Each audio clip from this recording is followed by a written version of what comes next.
Hello everyone, I am MANO Scaling, and I am here to help you today. I know you use this video to fall asleep, so before that, please like the video and subscribe to the channel, and also tell me where you are from and what time you are watching. Now get comfortable and relax.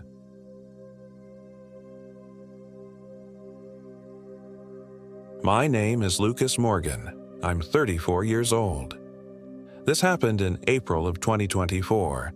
But sometimes I still wake up thinking I'm there, lost in those mountains, my screams echoing back at me from ancient rock faces while something watches from the shadows. It was supposed to be a chance to reset. 6 months after my divorce, I was still living like a ghost in my own life, going through the motions at the advertising agency where I worked as a photographer, barely speaking to anyone beyond what was necessary. My therapist suggested I reconnect with old passions. Landscape photography had once been my salvation, before commercial work and married life had slowly buried it. "You need something to shock you back to life," she'd said during our last session. If only she knew.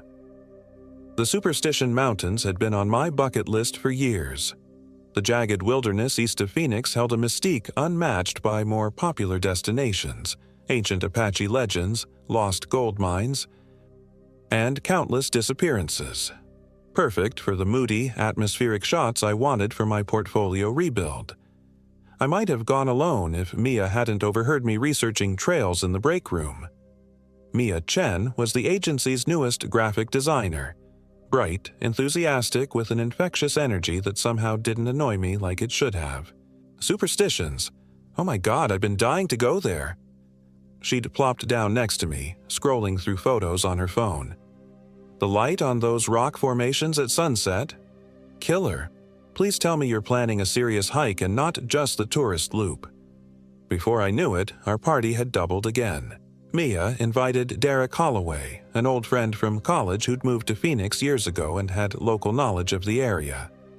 Derek brought his girlfriend Sofia Rodriguez, a pediatric nurse with wilderness first aid training who Derek promised was chill, despite looking like she'd stepped out of an REI catalog with gear that cost more than my monthly rent.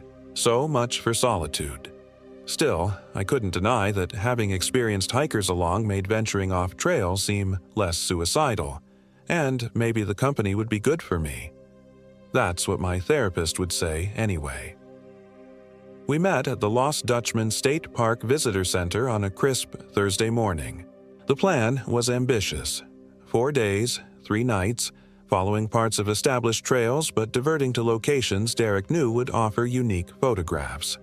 We'd circle Weaver's Needle, the iconic volcanic formation that featured in so many of the local legends.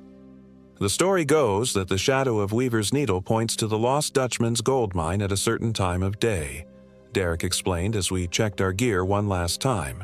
He was tall and solid, with the easy confidence of someone comfortable in his own skin. The kind of friend who'd always made everything look effortless while I overthought every detail. "Just don't get too treasure crazy," Sophia added, adjusting her ponytail beneath her hat. "These mountains have claimed plenty of gold hunters." Her smile softened the warning.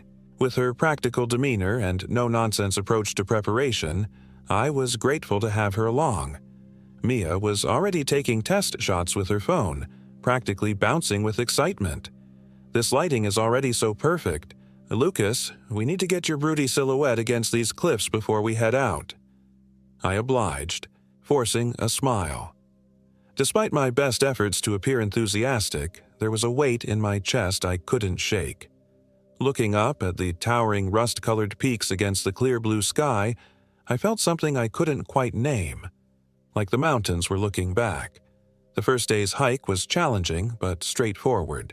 We followed the Siphon Draw Trail toward the Flatiron, then diverted east on Derek's recommendation.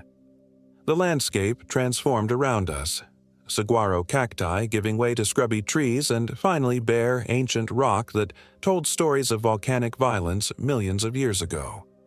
We made camp in a protected hollow with a breathtaking view.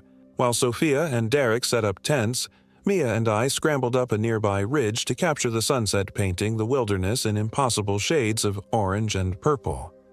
For the first time in months, I felt something like peace as I lost myself in the work. the familiar weight of the camera in my hands a comfort. This was a good idea, I told Mia as we made our way back to camp in the fading light. Thanks for not letting me do this alone. Dude, you were basically a zombie at work. Someone had to save you. She punched my arm lightly.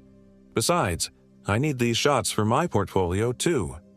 Dinner was freeze-dried meals rehydrated over portable stoves, but it tasted better than any restaurant food I'd had in months. The stars emerged overhead, impossibly bright away from city lights, and conversation flowed easily around the small camplight we'd brought. So, tomorrow we're heading toward Weaver's Needle, Derek explained, tracing the route on his map. There's a spot about halfway there where we can camp, a natural basin with actual trees for some shade. Day 3 will be the real challenge, circling the needle itself. Sophia leaned against him, adding, and plenty of opportunities for your photos. The light around the needle is supposed to be incredible.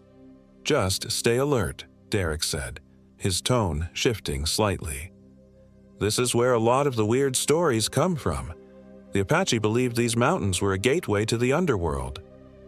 And don't forget old Agnes, Sophia added, her voice dropping dramatically.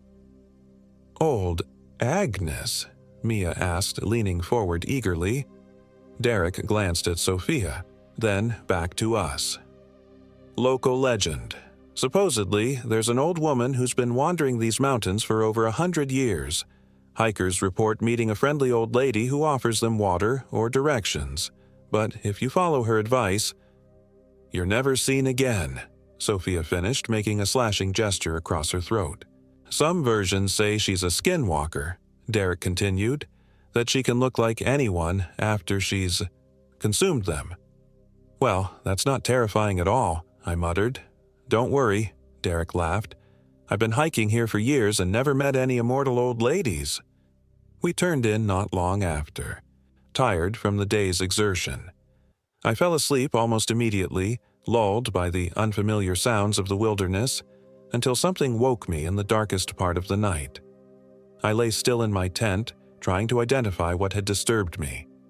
There was no wind, yet something moved outside, a soft shuffling, like careful footsteps on stone.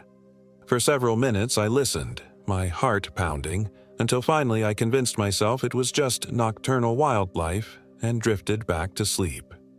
In the morning, I found strange markings scratched into the dust near our campsite, curved lines that almost resembled writing, but in no alphabet I recognized. When I pointed them out, Derek frowned. Probably just animal tracks, he said, but I noticed him photographing them with his phone before scuffing them away with his boot. We broke camp efficiently and continued our journey, the terrain growing increasingly challenging as we ventured farther from established trails. The mountains had a disorienting quality. Landmarks that should have been visible disappeared behind ridges that seemed to shift position when you weren't looking directly at them. By midday, we'd made less progress than expected. Derek checked our position on his GPS, frowning. That can't be right, he muttered. According to this, we've been walking in circles. Let me see, Sophia said, pulling out her own phone. Mine's not even getting a signal now. The mountains can mess with GPS, Derek explained, switching to his paper map. That's why I always bring backup. But even the map seemed wrong somehow. Trails marked clearly yesterday now appeared to divert in different directions. We took a break in the shade of an overhang while Derek recalibrated. Is it just me, or does something feel off? Mia whispered to me while Derek and Sophia argued quietly over the map. I nodded, relieved someone else felt it too. Like we're being watched? Yeah, and it's too quiet. Shouldn't there be birds or something? She was right. Apart from our voices, the mountains were unsettlingly silent. Got it, Derek announced finally. We veered too far north. We need to cut through that pass ahead, then we should see the basin I mentioned. The pass was narrower than it had appeared from a distance, forcing us to go single file between towering rock walls. I couldn't shake the feeling that the space was closing in behind us, that if I turned around, I'd find our exit gone. My camera remained in its case. Suddenly, I had no desire to preserve this place in images. We emerged into a surprisingly lush area, the basin Derek had promised, with actual trees providing shade around a dry creek bed. Relief washed over me at being out of that claustrophobic passage. "We'll set up here," Derek announced. "If we get camp established quickly, we can do a short hike up to that ridge for some evening shots of the Needle." As we unloaded our packs, Sophia suddenly hissed in disgust. "What the hell?" She was holding a sealed container of trail mix that now contained a writhing mass of maggots. "This was fine this morning." Mia checked her own food supplies and recoiled. "Mine, too. How is this possible?" All our perishable food had mysteriously rotted, despite being properly sealed and stored. Even the dried jerky was now covered in a fuzzy green mold that none of us recognized. "Good thing I always pack extra," Derek said after inspecting his own supplies, which were somehow untouched. "We can share mine. Probably just got too hot in your packs." But it didn't make sense. We'd all been hiking in the same conditions, and some of Sophia's freeze-dried meals, designed to last for years, were now unrecognizable mush. We set up camp with significantly less enthusiasm than the previous day.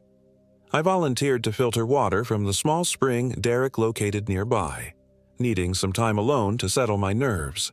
The spring bubbled up from between rocks, forming a small, clear pool before disappearing back underground. As I knelt with the filter, I noticed more of those strange markings scratched into the stone beside the water, deliberate patterns that sent a chill through me despite the afternoon heat. I was so focused on the markings that I nearly jumped out of my skin when a voice spoke behind me. "Beautiful spot, isn't it?" I whirled around to find an elderly woman standing just a few feet away. She wore simple hiking clothes that seemed oddly dated and carried an old-fashioned canteen. Her deeply lined face suggested she was in her 80s at least, yet she stood straight and appeared perfectly at ease in this difficult terrain. "Sorry to startle you," she said with a smile that didn't quite reach her eyes. "Don't get many folks out this way anymore." "We're, just camping for a few days," I managed, fighting the irrational urge to run. "Taking photographs." "Ah, capturing the mountains. Dangerous business, that." "Dangerous?" She nodded solemnly. "These mountains don't always like having their picture taken. Some things should stay memories, don't you think?" Before I could respond, she continued, "You heading to the Needle tomorrow?" "That's the plan. Be careful up that way. Easy to get turned around." She pointed toward a narrow gap between distant peaks. "That route there's faster than most people think. Gets you there in half the time." I followed her gesture, trying to mentally map it against Derek's planned route. When I looked back, the woman was already walking away. "Wait, who are you?" I called after her. She turned, that strange smile returning. "Just an old desert rat who knows these parts. Been walking these mountains longer than you've been alive, young man." She waved once, then disappeared around a bend in the rocks with startling quickness. My hands were shaking as I finished filtering the water. I hurried back to camp, looking over my shoulder repeatedly. Derek was alone when I returned, organizing gear outside his tent. "Where are the others?" I asked. "Mia wanted to get some shots from up there," he said, pointing to a ridge above us. "Sophia went to keep an eye on her." I hesitated, then told him about the old woman. With each detail, his expression grew more serious. "You're sure she said she knew a faster route to the Needle?" he asked when I finished. "Yeah, through some gap in the peaks. Why? You don't think it was—" "Old Agnes," he shook his head. "Probably just a local hiker. But we should stick to our planned route. These mountains are treacherous if you don't know exactly where you're going." Something in his tone made me uneasy. Before I could question him further, Mia and Sophia returned, chatting excitedly about the views they'd captured. That night, none of us suggested sharing ghost stories around the camplight. An unspoken tension had settled over our group, manifesting in forced smiles and too loud laughter. We turned in early, exhaustion from the day's hike overcoming our unease. I woke in absolute darkness to the sound of voices. Checking my watch, I saw it was just after 3 a.m. I listened harder. It was Derek and someone else, their words too low to make out. Carefully, I unzipped my tent and peered out. Derek stood at the edge of our camp, his back to me, speaking to a figure I couldn't quite see in the shadows. Their conversation stopped abruptly as my tent zipper made its telltale sound. Derek turned, his expression unreadable in the darkness. "Everything okay?" I called softly. "Just answering nature's call," he replied, his voice oddly flat. "Go back to sleep." I did, eventually, but my dreams were fractured, things filled with twisted passages and ancient hungry eyes watching from stone. Morning brought a new problem. Sophia emerged from the tent she shared with Derek, concern etched on her face. "Have you guys seen Derek? His sleeping bag was empty when I woke up." Cold dread pooled in my stomach as I recalled the nighttime conversation. "Maybe he went to take photos early," Mia suggested, but nobody believed it. Derek wouldn't have left without telling Sophia, and more importantly, without taking his camera. We searched the immediate area, calling his name with increasing desperation. The basin that had seemed intimate yesterday now felt vast. With too many places a person could disappear. "We need to contact emergency services," Sophia said finally, her professional calm fraying at the edges. She pulled out her phone, then stared at it in confusion. "That's impossible. It was at 60% last night. All our phones were dead, despite having been charged the previous day. Even our backup battery packs showed no signs of life." "This doesn't make sense," Mia whispered, the first real fear I'd heard in her voice. A shout from beyond the nearest row of trees interrupted our panic. Derek emerged, waving as he approached. "Where the hell have you been?" Sophia demanded, relief and anger warring in her expression. "Scouting our route for today," he replied easily. "Found something amazing I want to show you all." Something was different about him. His movements were slightly too stiff, his smile too fixed. Even his voice held an unfamiliar cadence. "You left without saying anything," Sophia continued. "Without taking any gear. We were worried sick." "Sorry about that," he said, but the apology sounded mechanical. "But trust me, it's worth it. I found a shortcut to the needle. We can be there by noon if we leave now." My blood turned to ice. A shortcut? Through a gap between peaks? Derek's eyes locked on mine, and for just a moment I saw something ancient and cold looking back at me. "Exactly. How did you know?" "Lucky guess," I managed. "Derek, can I talk to you for a second? Alone?" I pulled him away from the others, heart hammering. "I told you about that route yesterday, the one the old woman mentioned." "Did you?" He seemed genuinely confused. Must have slipped my mind. "You specifically said we should avoid it." "Well, I was wrong. I checked it out myself this morning. It's perfect." He clapped me on the shoulder, his hand lingering a fraction too long. "Trust me, Lucas. Have I ever steered you wrong?" The truth was, he hadn't. Derek had always been the reliable one. But the person standing before me, wearing Derek's face and speaking with almost Derek's voice, felt like a stranger. I had no proof, though, just a growing paranoia that could easily be attributed to unfamiliar surroundings and the power of suggestion after ghost stories. I nodded slowly. "Great," he said, too brightly. "Let's break camp and get moving. You won't believe what's waiting for us." I hung back as we packed up, managing a private moment with Mia. "Does Derek seem off to you?" I whispered. She glanced at him, then back to me. "I thought it was just me. He keeps staring, not blinking enough. He wants to take the exact route that old woman mentioned to me." "The potential skinwalker woman? Yeah, that's not creepy at all." She bit her lip. "What should we do?" "I don't know. Maybe we're both overreacting. Let's stay close to each other, okay?" She nodded, and we rejoined the group. Sophia seemed to have moved past her anger at Derek's disappearance, now listening attentively as he described the incredible formations we'd see on this new route. We left the basin, heading directly toward the gap I'd seen yesterday. The day grew strangely warm for April, the sun bearing down with unusual intensity. Time seemed to stretch and compress in unpredictable ways. Hours of hiking felt like minutes, then minutes of rest felt like hours. I found myself walking beside Sophia while Derek led the way and Mia followed closely behind him. "How long have you known Derek?" I asked casually. "Almost 2 years," she replied. "Why?" "Just wondering. He ever disappear like that before?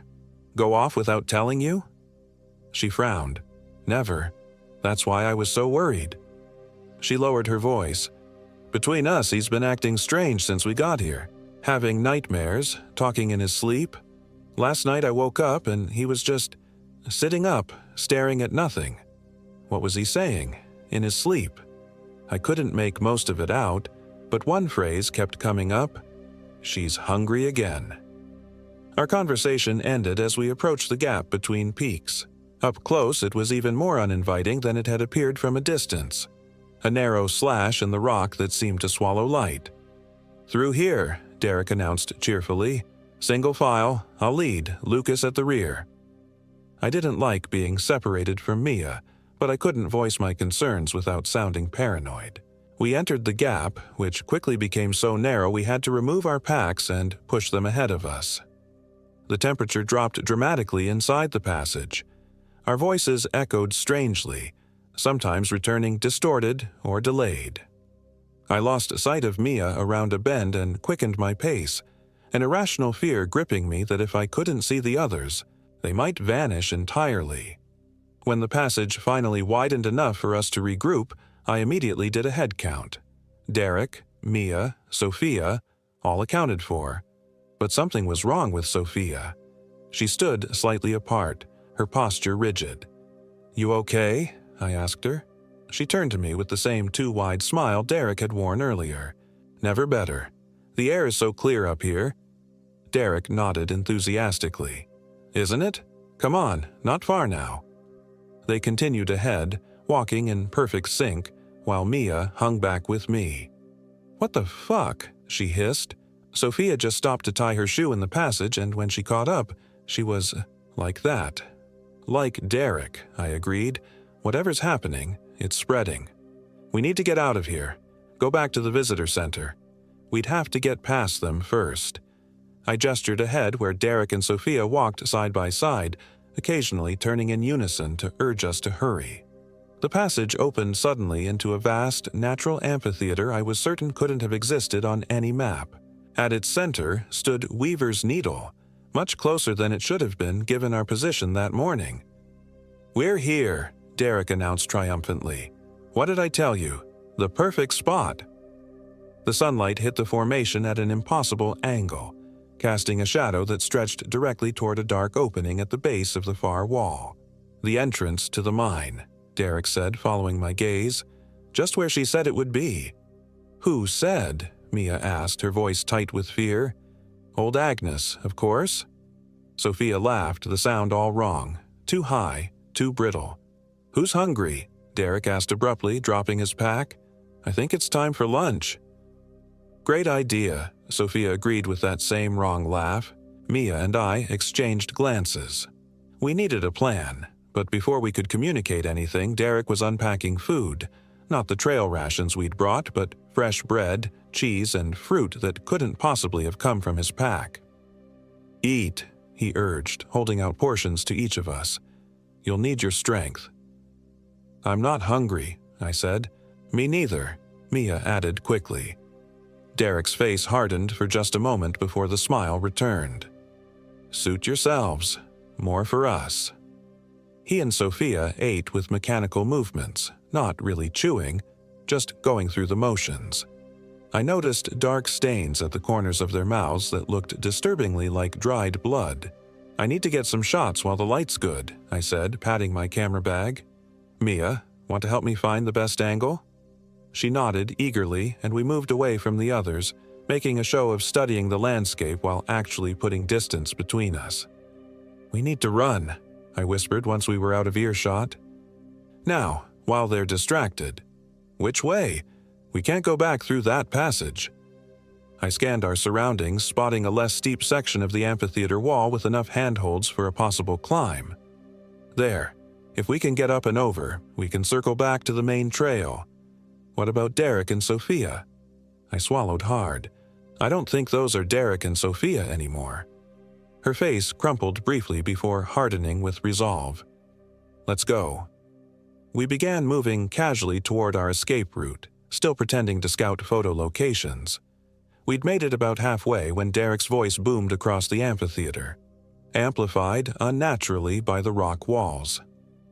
Leaving so soon? We abandoned all pretense and ran. Behind us, Derek and Sophia began to pursue, not running, but walking with a terrible purposefulness that somehow was more frightening. We reached the wall and began to climb desperately, finding handholds in the rough stone. I boosted Mia up to a narrow ledge, then scrambled after her as Derek and Sophia closed in below. "She's waiting for you," Sophia called up, her voice distorting with each word, becoming less human. "She's so hungry. It's been weeks since her last visitors." "Fuck you!" Mia shouted down, her terror turning to anger. "What did you do to our friends?" Derek's face split in a grin that stretched literally too wide for a human mouth. "I am your friend, Mia. Soon you'll be just like us, her children." We continued climbing, reaching the top of the wall only to find a barren plateau stretching before us. Far in the distance, I could make out what might have been the actual trail we should have been on. "Come on," I urged Mia, who was shaking violently now. "We can make it." We set off at a run across the plateau. Looking back, I saw Derek and Sophia scaling the wall with inhuman speed, moving like spiders, their limbs bending at impossible angles. "Don't look back," I shouted to Mia. "Just run." We ran until our lungs burned, the afternoon sun beating down mercilessly. The distant trail seemed to get no closer, as if the landscape itself was stretching to keep us trapped. "I can't keep going," Mia gasped finally, stumbling to her knees. "I can't."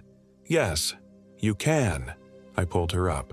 "We just need to—" My words died as I saw what waited ahead of us. The old woman stood on the path, as if she'd been there all along. Up close, I could see that her eyes were filmed over with white, like those of a blind person. Yet she tracked our movements perfectly. Now, she said, her voice carrying despite the distance still between us. "That's no way to treat my hospitality." "Stay back," I shouted, pushing Mia behind me. "Oh, child," the woman sighed, and suddenly she was much closer without having visibly moved. "Don't you know? These are my mountains. Every rock, every shadow. What do you want from us?" Mia's voice was barely audible. The old woman, Agnes, smiled, revealing teeth that were sharp and numerous, too many to fit in a human mouth. "Company," she said simply. "It gets lonely here, century after century. I need children to keep me company, to feed me when I'm hungry." I heard footsteps behind us and knew without looking that Derek and Sophia had caught up. We were surrounded. Agnes's form began to shift, her skin rippling like water. "Your friends have taken to their new existence quite well, Derek especially, so full of knowledge about these mountains. So many future victims he can guide to me." "Please," I begged, though I knew it was useless. "Let us go." "I'm afraid I can't do that. But don't worry, parts of you will remain. The important parts, the parts that will draw others to my mountains." She continued transforming, her body elongating, joints cracking as they reversed direction. Her face stretched into something canine yet not quite wolf, more ancient, more terrible. In that moment of horror, Mia acted. She lunged forward suddenly, swinging her heavy camera like a weapon, catching Agnes across what was now more muzzle than face. There was a sickening crack, and the creature howled in pain and rage. "Run!" Mia screamed, shoving me toward a narrow gap in the rocks that hadn't been there moments before. I ran, hearing her footsteps behind me. We squeezed through the gap, emerging into a steep, scree slope. Without hesitation, we half ran, half slid down it, rocks skittering dangerously under our feet. The howl that followed us down the mountain wasn't like anything I'd ever heard. Part human scream, part animal rage, and something else entirely. something old and frustrated and hungry. We didn't stop running until we literally couldn't move another step, collapsing at the base of the slope. The sun was suddenly much lower than it should have been. Hours seemed to have passed in what felt like minutes. Miraculously, we'd ended up near an actual trail. My GPS suddenly sprang to life, showing our position just a mile from the main trailhead. We staggered back to civilization, incoherent with exhaustion and fear. The park rangers listened to our raving about our missing friends with professional concern, immediately organizing a search party. They never found Derek or Sophia. The official report listed them as missing, presumed fallen in one of the many treacherous areas of the Superstition Mountains. Another statistic in the long history of disappearances in that wilderness. Mia and I know better, but we've stopped trying to make anyone believe us. We've both moved away from Arizona now, as far from mountains as we can get. We keep in touch. There's a bond formed by surviving something like that which can never be broken. Sometimes, though, I still dream of the superstitions. Of Derek and Sophia walking with that terrible purpose. Of the old woman's too wide smile and too sharp teeth. And sometimes when I look in the mirror first thing in the morning, I swear my smile stretches just a bit too wide and my eyes don't quite blink enough. In those moments, I wonder if we truly escaped, or if parts of us are still there, wandering those ancient rocks, drawing others to her table. Because the hunger of old Agnes is eternal, and the Superstition Mountains keep her secrets well.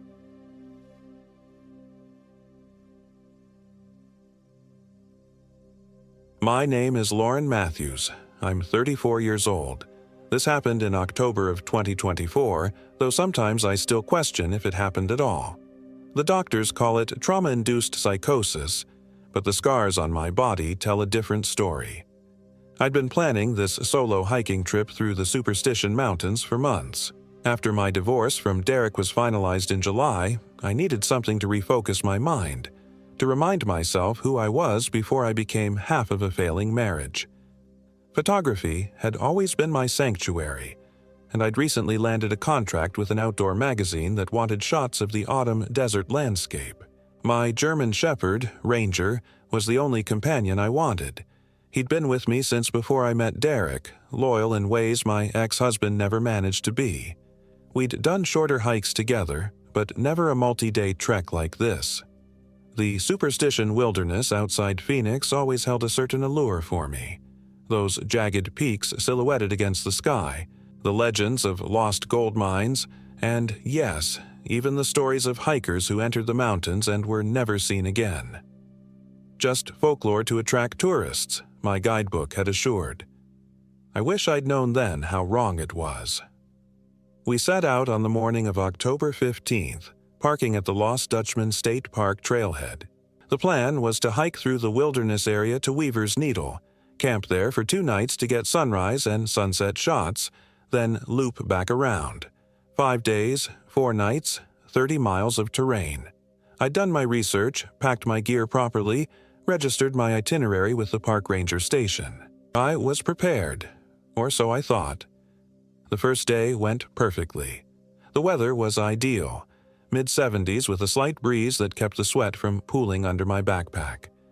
Ranger trotted happily ahead of me on the trail, occasionally darting off to investigate an interesting scent before returning to check on me. I got some fantastic shots of saguaro cacti framed against the rocky landscape, their arms reaching toward the blue sky like supplicants. That night we camped in a small valley, and I fell asleep counting stars, feeling more peace than I had in years. The trouble started on day 2. My GPS device began glitching first. The screen would freeze, then jump ahead, showing me in locations I hadn't reached yet. I wasn't concerned initially. Technology fails sometimes, especially in remote areas. I had a paper map as backup, but by midday, my phone was acting strange too. The time would suddenly jump ahead 2 hours, then back again. Photos I'd just taken would appear dated from days earlier or wouldn't save at all. "Weird electrical field out here, maybe," I said to Ranger, who tilted his head at the sound of my voice. It was the first time I'd spoken aloud all day, and my voice sounded foreign to my own ears. By afternoon, clouds had gathered over the peaks, dark and threatening. The forecast had predicted clear skies all week, but desert weather is notoriously unpredictable. I checked my map and calculated we were about 3 miles from our planned camping site near Miner's Summit. I could push on and hopefully reach it before the storm hit, or find shelter sooner. That's when we came upon the old mining trail. It wasn't on my map, a narrow path that seemed to wind down into a protected valley. From my vantage point, I could see what looked like a stone cabin nestled among a cluster of juniper trees. Smoke curled from its chimney. I hesitated. The smart move would be to stick to my planned route, but the rumble of thunder made the decision for me. We headed down the trail just as the first fat drops of rain began to fall.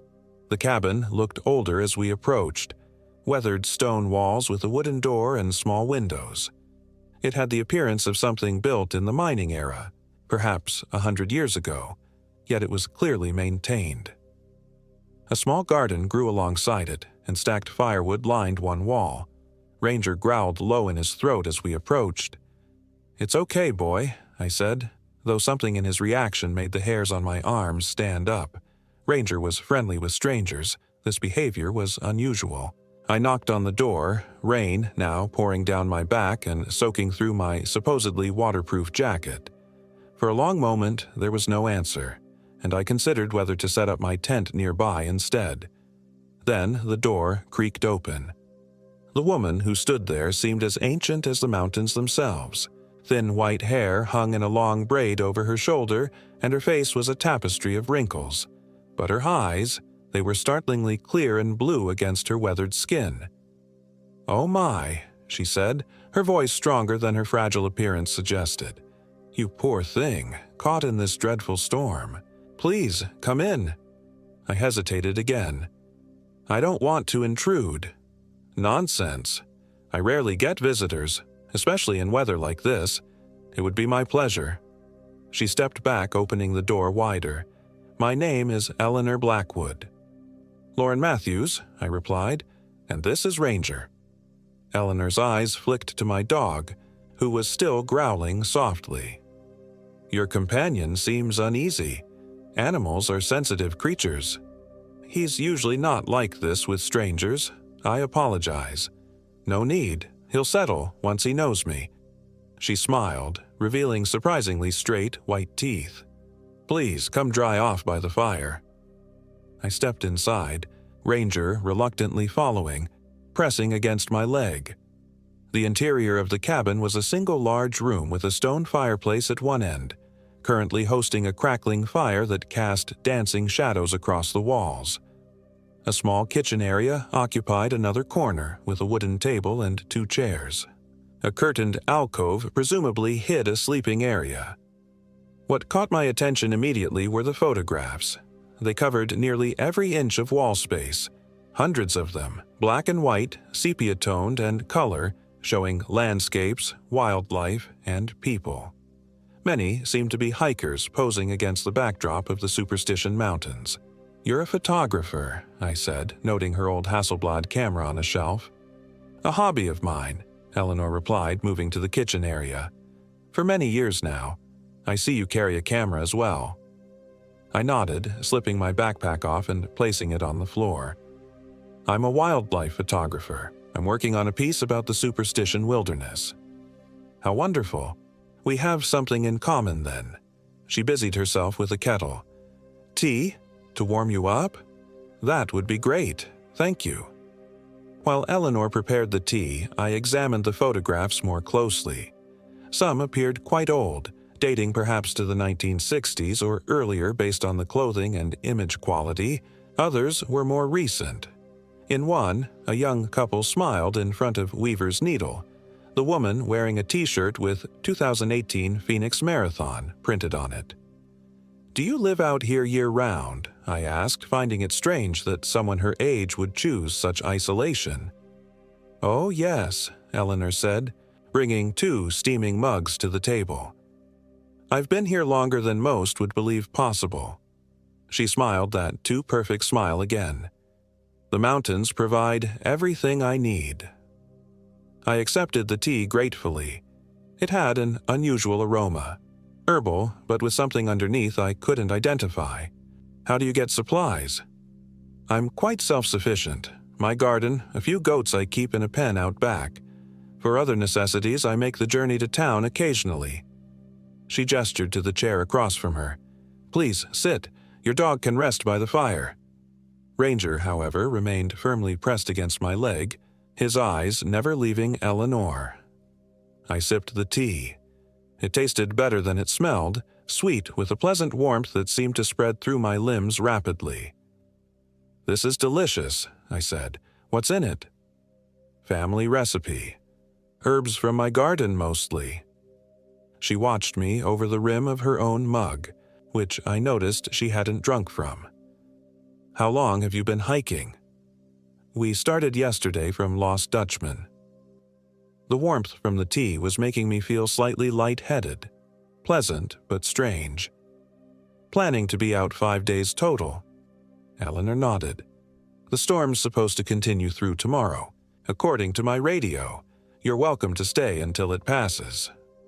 I started to decline politely. Staying with a stranger, however seemingly harmless, wasn't in my plans. But a violent crack of thunder shook the cabin, followed by the sound of hail pelting the roof. Ranger whined and pressed closer. That's very kind, I said instead, just until the weather clears. Excellent. Eleanor smiled again. It's been too long since I've had company. As evening fell, the storm intensified. Eleanor prepared a stew that, like the tea, tasted delicious but left me feeling oddly disconnected. My limbs felt heavy, my thoughts slightly fuzzy. I attributed it to the exhaustion of hiking combined with the warmth of the cabin after being in the cold rain. I have a spare pallet you can use, Eleanor said as we finished eating. Not as comfortable as a proper bed, but better than the floor. Thank you, I have a sleeping bag in my pack. I reached for my backpack, intending to get my toothbrush, when something on the wall caught my eye. A photograph I hadn't noticed earlier showed a man standing beside Weaver's needle, grinning widely at the camera. I froze. The man was wearing a bright orange North Face jacket that looked exactly like the one I'd bought Derek for his birthday 2 years ago. He even looked like Derek. Same build, same dark hair and beard. But that was impossible. Derek hated hiking. It had been one of our many points of contention. I looked more closely. It wasn't Derek, of course, just someone with a similar appearance and taste in outerwear. But something else about the photo bothered me. When was this taken? I asked, pointing to it. Eleanor barely glanced at it. Oh, some hiker who stopped by last year, I believe. He looks like my ex-husband, I said. And that jacket... I stopped myself. I was being ridiculous.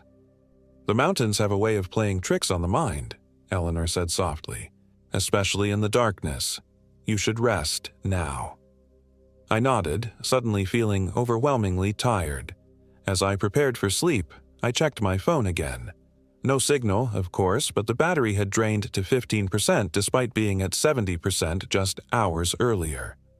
More strangely, the time now showed 3:17 a.m., though I was certain it couldn't be later than 9 p.m. I laid out my sleeping bag on the pallet Eleanor had provided in a corner of the main room. She disappeared behind the curtained alcove after bidding me good night.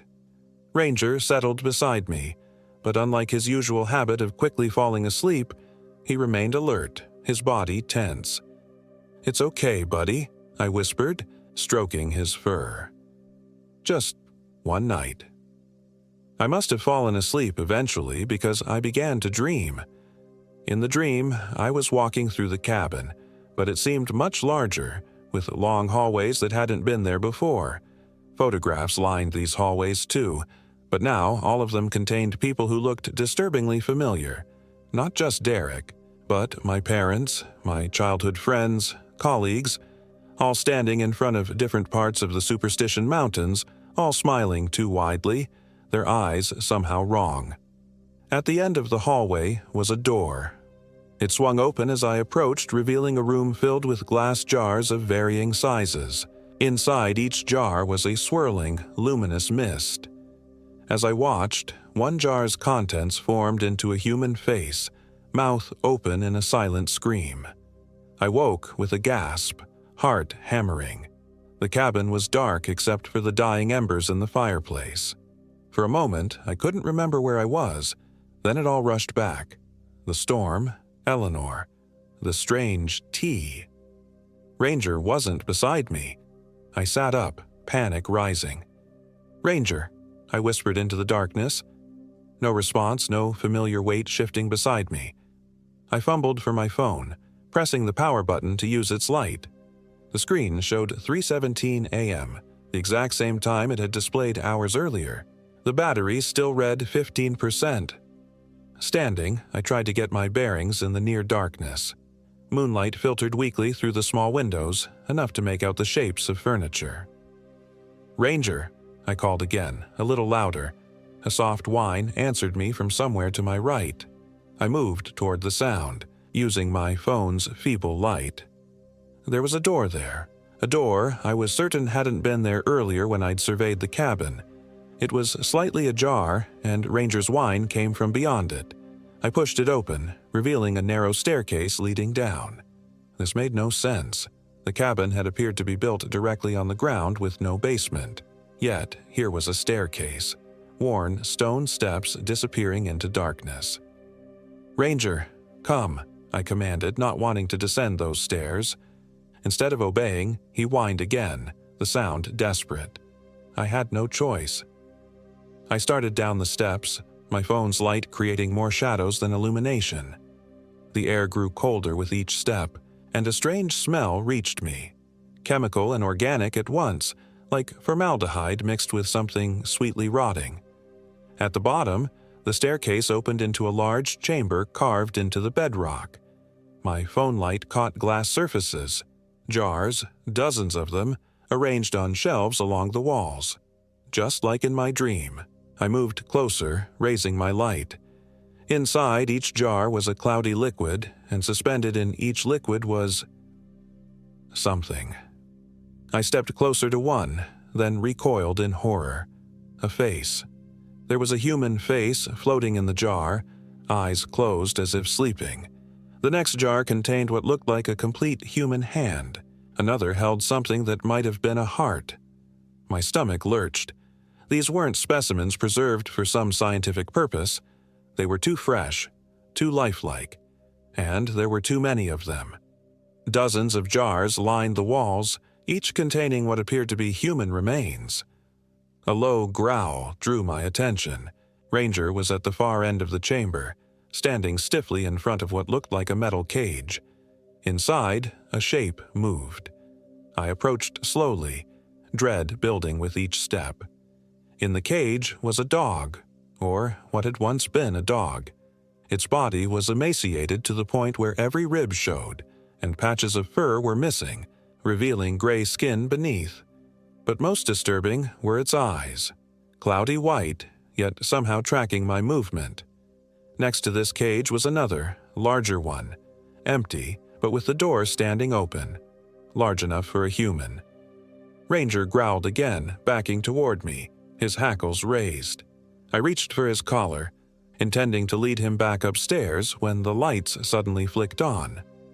Eleanor stood at the foot of the stairs, looking nothing like the frail old woman who had welcomed me hours before. She stood straighter, her eyes no longer just clear but luminous in the harsh light. "You shouldn't have come down here, Lauren," she said, her voice deeper than before. "Guests who pry don't fare well in these mountains." "What is this place?" I managed to ask, though my voice shook. "What are these things?" "Necessities," Eleanor replied simply. "We all must eat to survive. You consume plants and animals. I require something different." My mind raced, trying to make sense of what I was seeing, what she was saying. The people in the photographs upstairs, visitors like yourself, hikers, photographers, adventurers. She took a step toward me, all looking for something in these mountains, all finding me instead. I backed away, grabbing Ranger's collar. We're leaving. Now."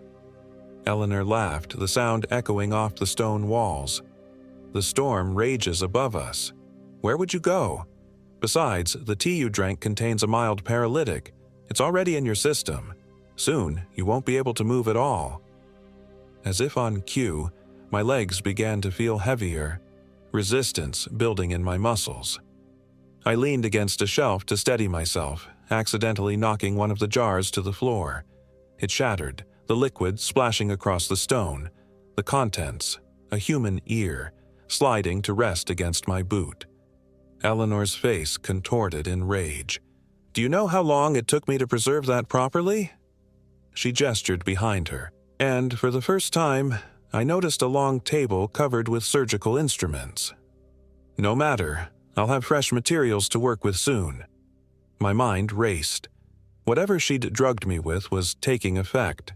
My vision was beginning to blur at the edges, my limbs growing heavier by the second. I had to act now. I fumbled in my pocket, finding my small canister of bear spray, standard equipment for desert hiking where mountain lions sometimes ventured too close to humans. With fingers that felt increasingly numb, I removed the safety cap. Eleanor was approaching slowly, savoring the moment, unaware of the weapon in my hand. "Your dog will make a fine addition to my collection," she said. "I had a German Shepherd once before. Their essence is particularly vibrant." When she was just 3 feet away, I raised the bear spray and emptied the canister directly in her face. The effect was immediate and horrifying. Eleanor didn't scream. Instead, her skin seemed to ripple as if something beneath it was trying to escape. She clawed at her eyes, mouth opening to reveal teeth that suddenly seemed too numerous, too sharp. "Run!" I shouted to Ranger, turning to flee up the stairs. My legs were growing weaker by the second, but adrenaline propelled me forward. Behind me, Eleanor's inhuman shrieks echoed off the stone walls. I burst into the main room of the cabin, desperate to reach the door. To my horror, it was locked, not with a key mechanism, but with what appeared to be organic matter that had grown across the frame, sealing it shut. The same substance covered the windows. Frantic, I looked around for another exit, another weapon, anything. My backpack. I needed to get to my backpack. It contained my hunting knife, larger than the pocket knife currently weighing down my jacket. I stumbled to where I'd left it near the sleeping pallet, increasingly uncoordinated limbs making me clumsy. Ranger was barking frantically now, positioned between me and the basement door through which unhuman sounds were still emanating. The backpack wasn't there. "Looking for this?" Eleanor's voice came from behind me, though somehow different now, layered, as if multiple people were speaking at once. I turned to find her standing in the doorway to the basement, my backpack dangling from one hand. Her face was a ruin where the bear spray had made contact, the skin blistered and peeling away in sheets, but beneath it wasn't muscle or bone. Instead, something gray and pulsating was revealed, something that moved independently of her facial expressions. "What are you?" I gasped, backing away as far as the small cabin would allow. "Hungry," she replied. "Always hungry. The Apache called me Sennae, the Hunger Woman. Others have known me as the Witch of Weaver's Needle. I've worn many faces over the centuries, taken many names. Eleanor Blackwood is just the latest." My back hit the wall. There was nowhere left to retreat. The paralytic was now affecting my arms as well, my fingers tingling with increasing numbness. "The tea is quite special," Eleanor continued, dropping my backpack and moving closer. "It preserves certain aspects of the victim while rendering them helpless. The essence stays fresh that way. You see? More nourishing." Ranger lunged suddenly, his teeth sinking into Eleanor's arm. She hissed, an inhuman sound, and flung him aside with impossible strength. He hit the wall with a yelp that broke my heart, then crumpled to the floor.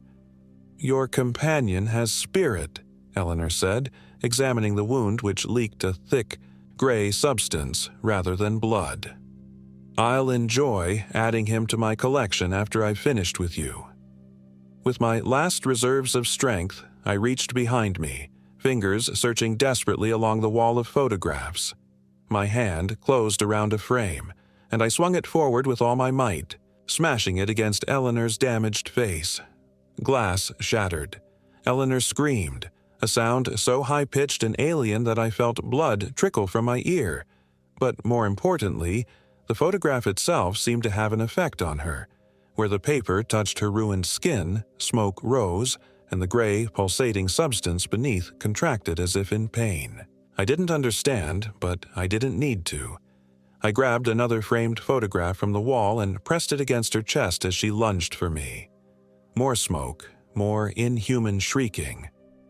The photographs, I realized aloud, they contain pieces of your victims. Eleanor's face, what remained of it, contorted in rage.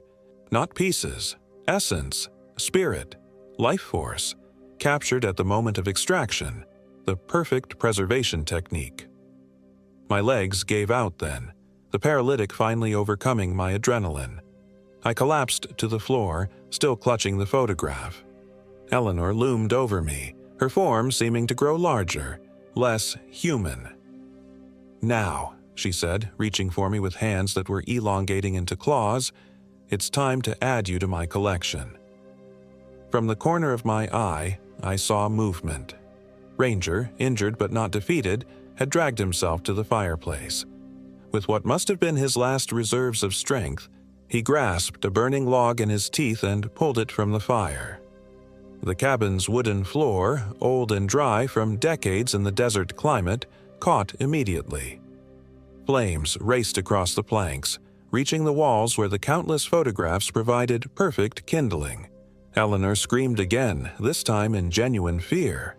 She turned from me, lunging toward a particular photograph on the far wall, larger than the others, ornately framed. As the flames approached it, her movements became frantic. "No, not that one, not that one." Understanding dawned. Every predator has a weakness. Every parasite needs an anchor. With nerveless fingers, I pulled the lighter from my pocket, the one weakness in my no-smoking resolve, kept for emergency fire starting in the wilderness. It took 3 attempts with my uncooperative hands, but finally it caught. I held the flame to the photograph I still clutched, a black and white image of a young woman standing in front of the cabin, dated 1887. Eleanor Blackwood in her original form. The photograph caught fire, and Eleanor's screams reached a pitch that shattered the remaining windows. Her body began to change. Not growing stronger as before, but decomposing rapidly. The gray substance beneath her skin hardening and cracking like pottery in excessive heat. The cabin was fully engulfed now. Smoke filled the room, making it hard to breathe, hard to see. With the last of my strength, I called for Ranger. He crawled to me, whimpering, his fur singed from proximity to the flames. "We have to get out," I wheezed, though I couldn't move my legs at all now. The door was still sealed, the windows too small for escape. Eleanor was on her knees now, her body crumbling like ancient paper exposed to air.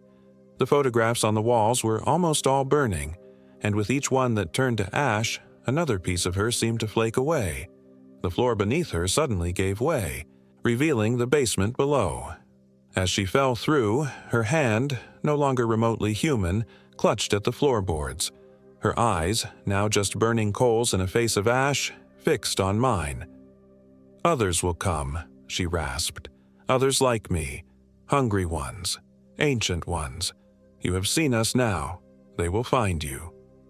Then she was gone, falling into the inferno below as the basement caught fire.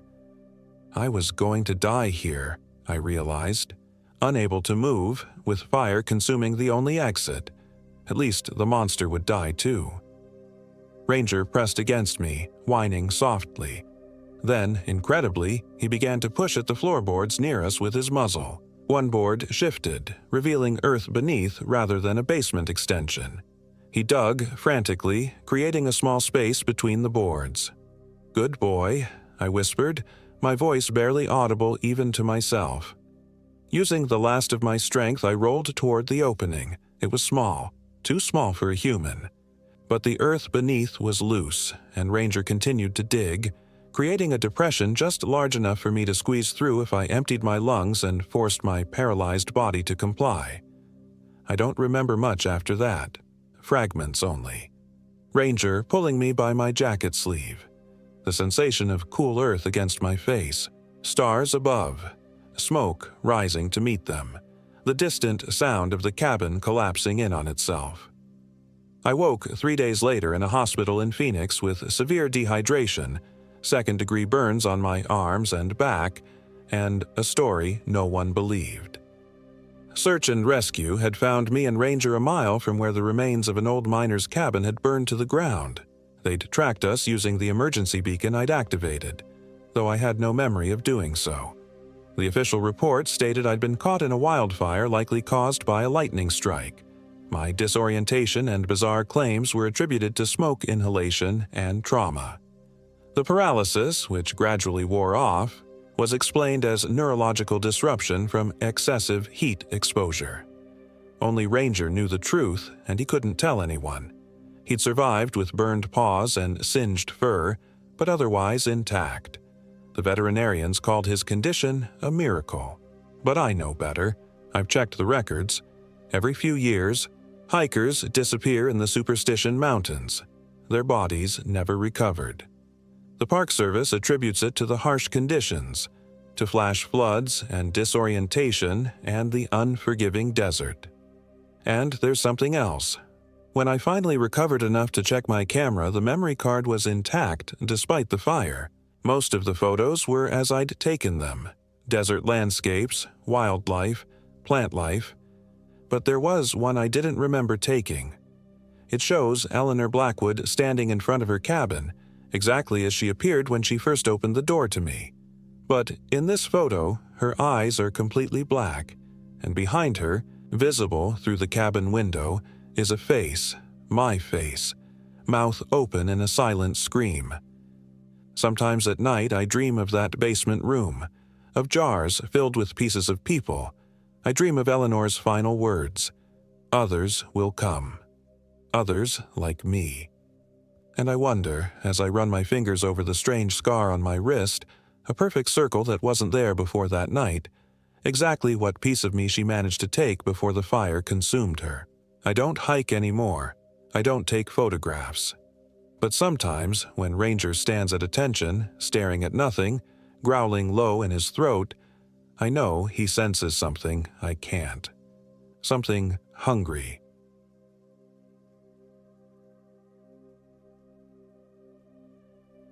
My name is Lauren Evans.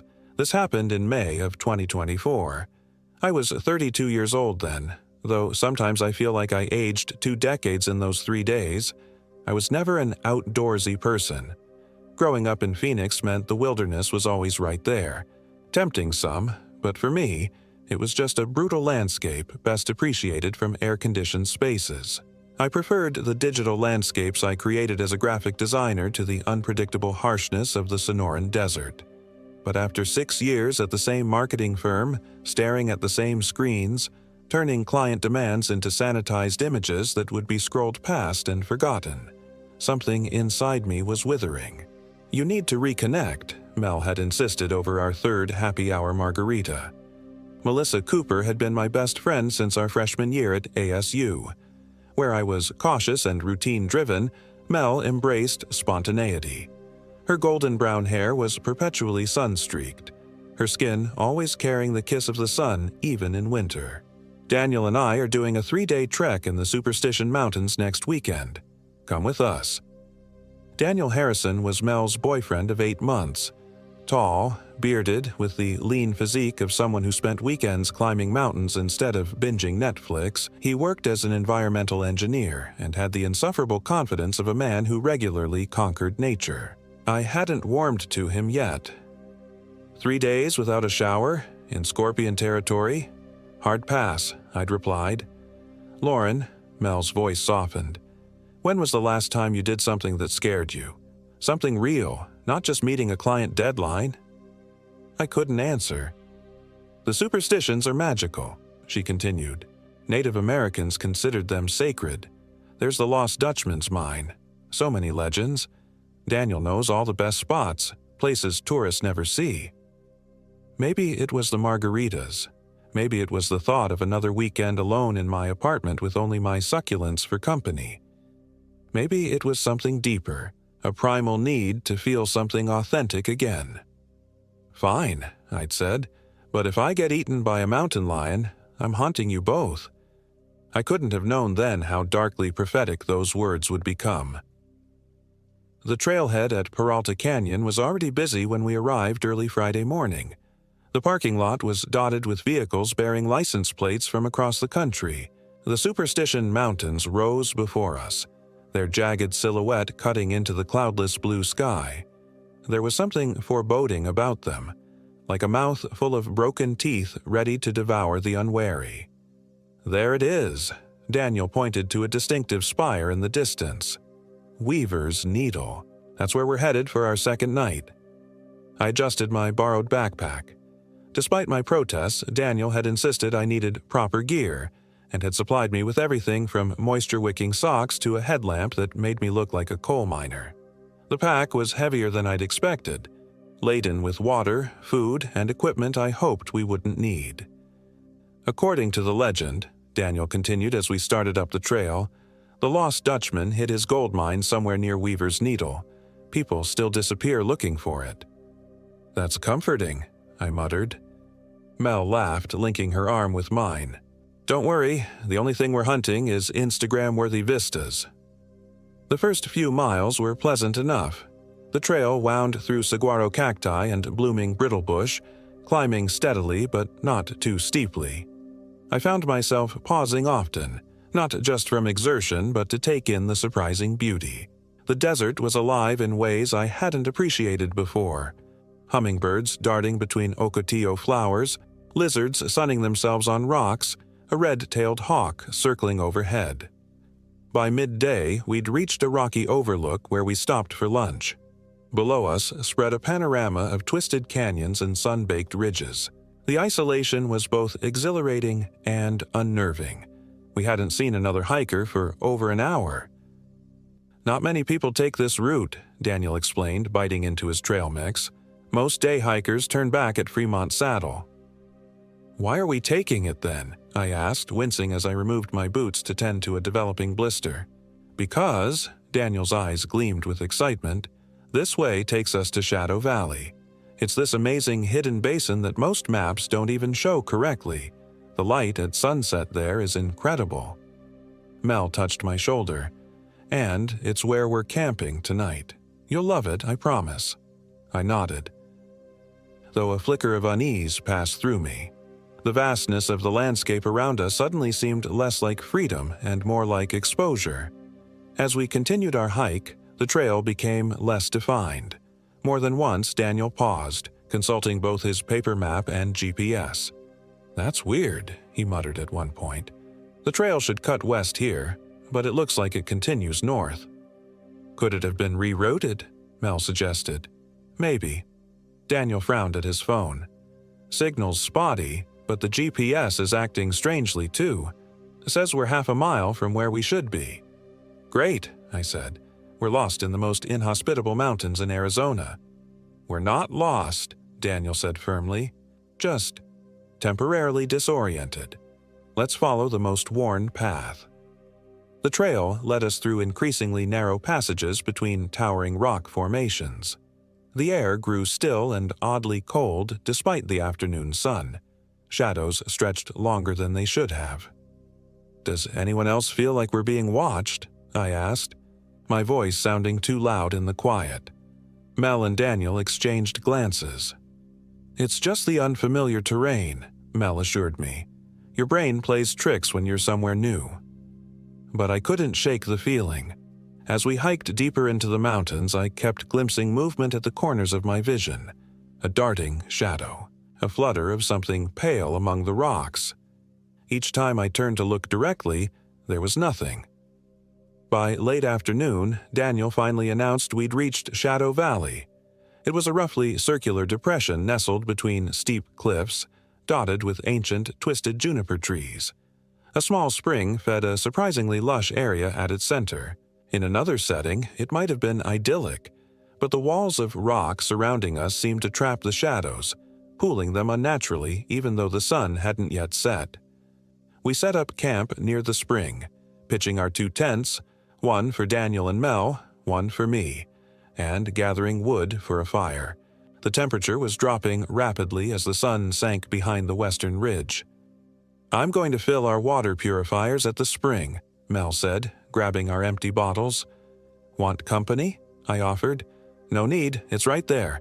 Start the fire if you can."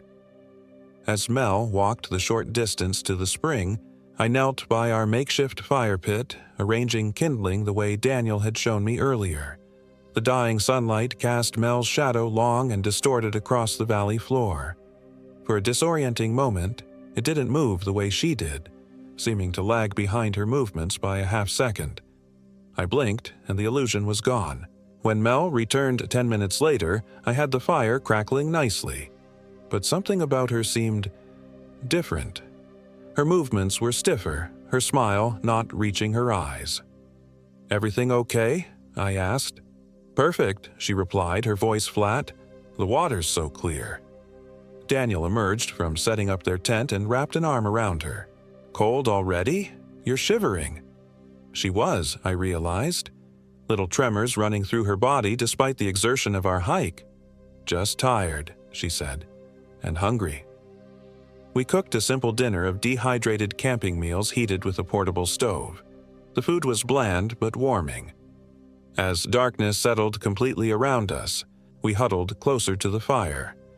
The flames cast jumping shadows against the rock walls surrounding us, creating the impression of movement everywhere. That's when I first heard it. A soft, sing-song voice drifting on the night air.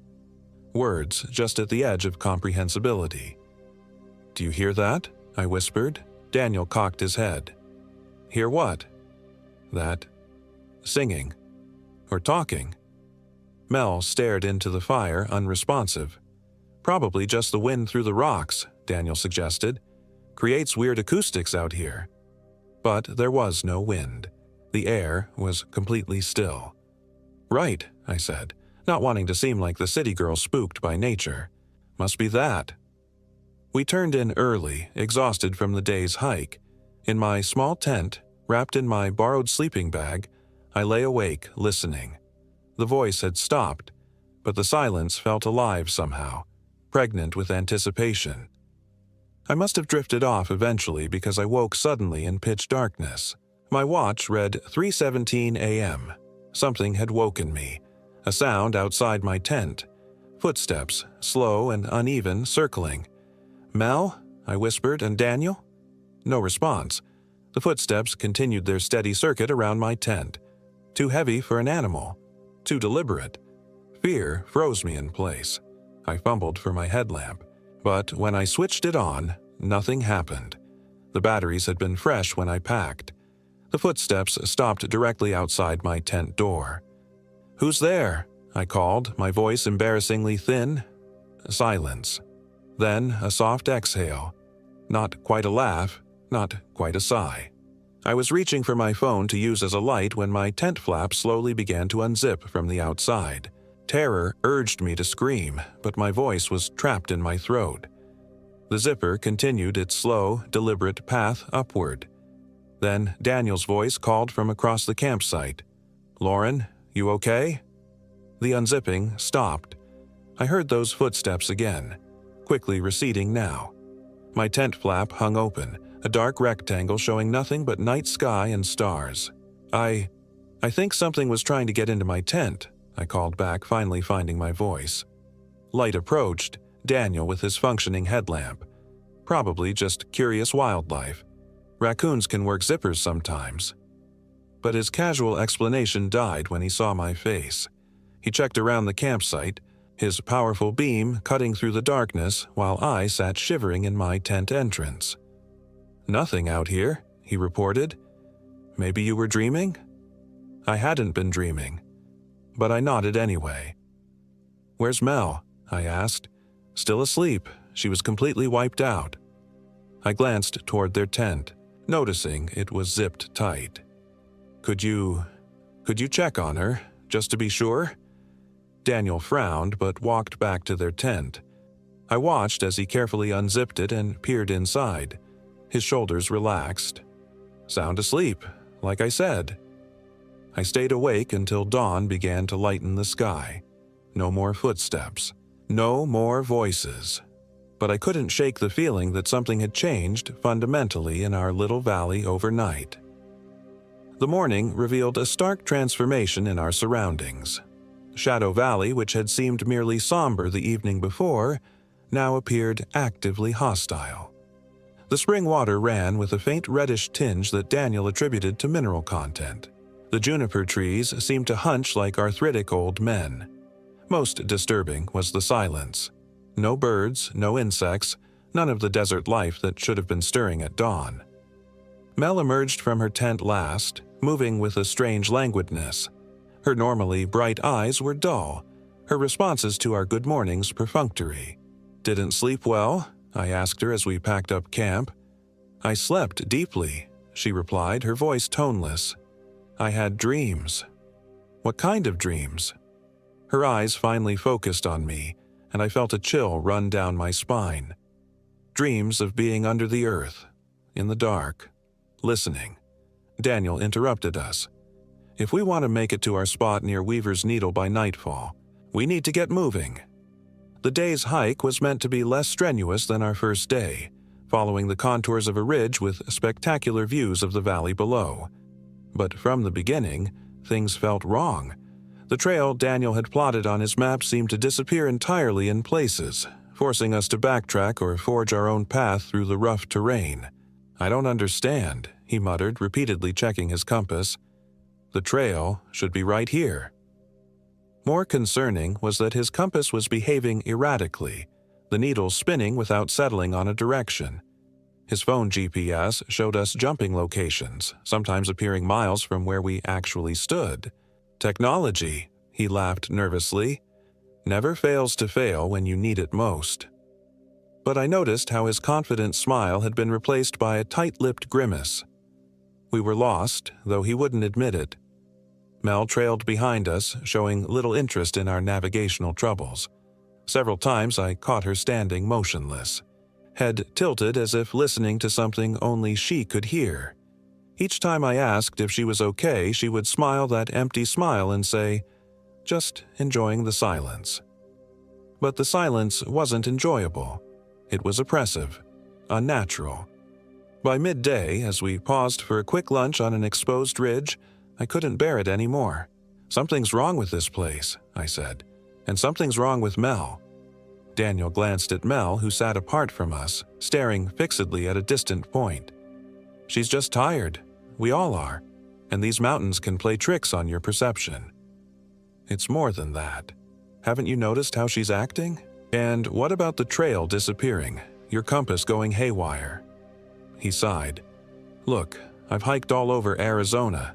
Sometimes trails wash out or get overgrown. Electronics fail. It happens. All at once. And what about what I heard last night? The footsteps. The voice? Lauren." His tone was that of someone speaking to a frightened child. "This is why city people struggle in the wilderness. Everything becomes a threat. You're not in your comfort zone, so your imagination fills in the gaps with fears." I wanted to argue more, but Mel had wandered closer. Her gaze drifted between us, a strange smile playing at her lips. "Are you talking about me?" she asked. "No," Daniel said quickly, "just discussing our route." "I know where we should go," Mel said. Her voice had taken on an odd cadence, almost musical. "There's a better path, through the shadow." "What shadow?" I asked. She pointed to a dark crevice in the cliff face maybe 100 yards from where we sat. "That way. It's a shortcut." Daniel frowned. "That's not on the map." "Maps are wrong here," Mel said with absolute certainty. "They change, like time." Daniel and I exchanged worried glances. "Babe, are you feeling okay?" Daniel reached for her hand, but she pulled away. "Never better," she said, her smile widening. "I understand things now." She showed me. Who showed you? I asked, a cold dread spreading through me. Mel turned to look at me directly, and for a moment, her eyes seemed to reflect something that wasn't there. A pale figure standing behind me. I whirled around but saw nothing. The whispering woman, Mel said simply. She who waits in the dark. She who keeps the gold. She needs us. Daniel stood up abruptly. Okay, that's it. We're turning back. Mel's obviously got heat exhaustion or something. No, Mel's voice rose shrilly.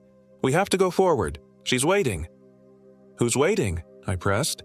But Mel's momentary animation faded, her expression going slack again. No one, she said flatly. I was joking.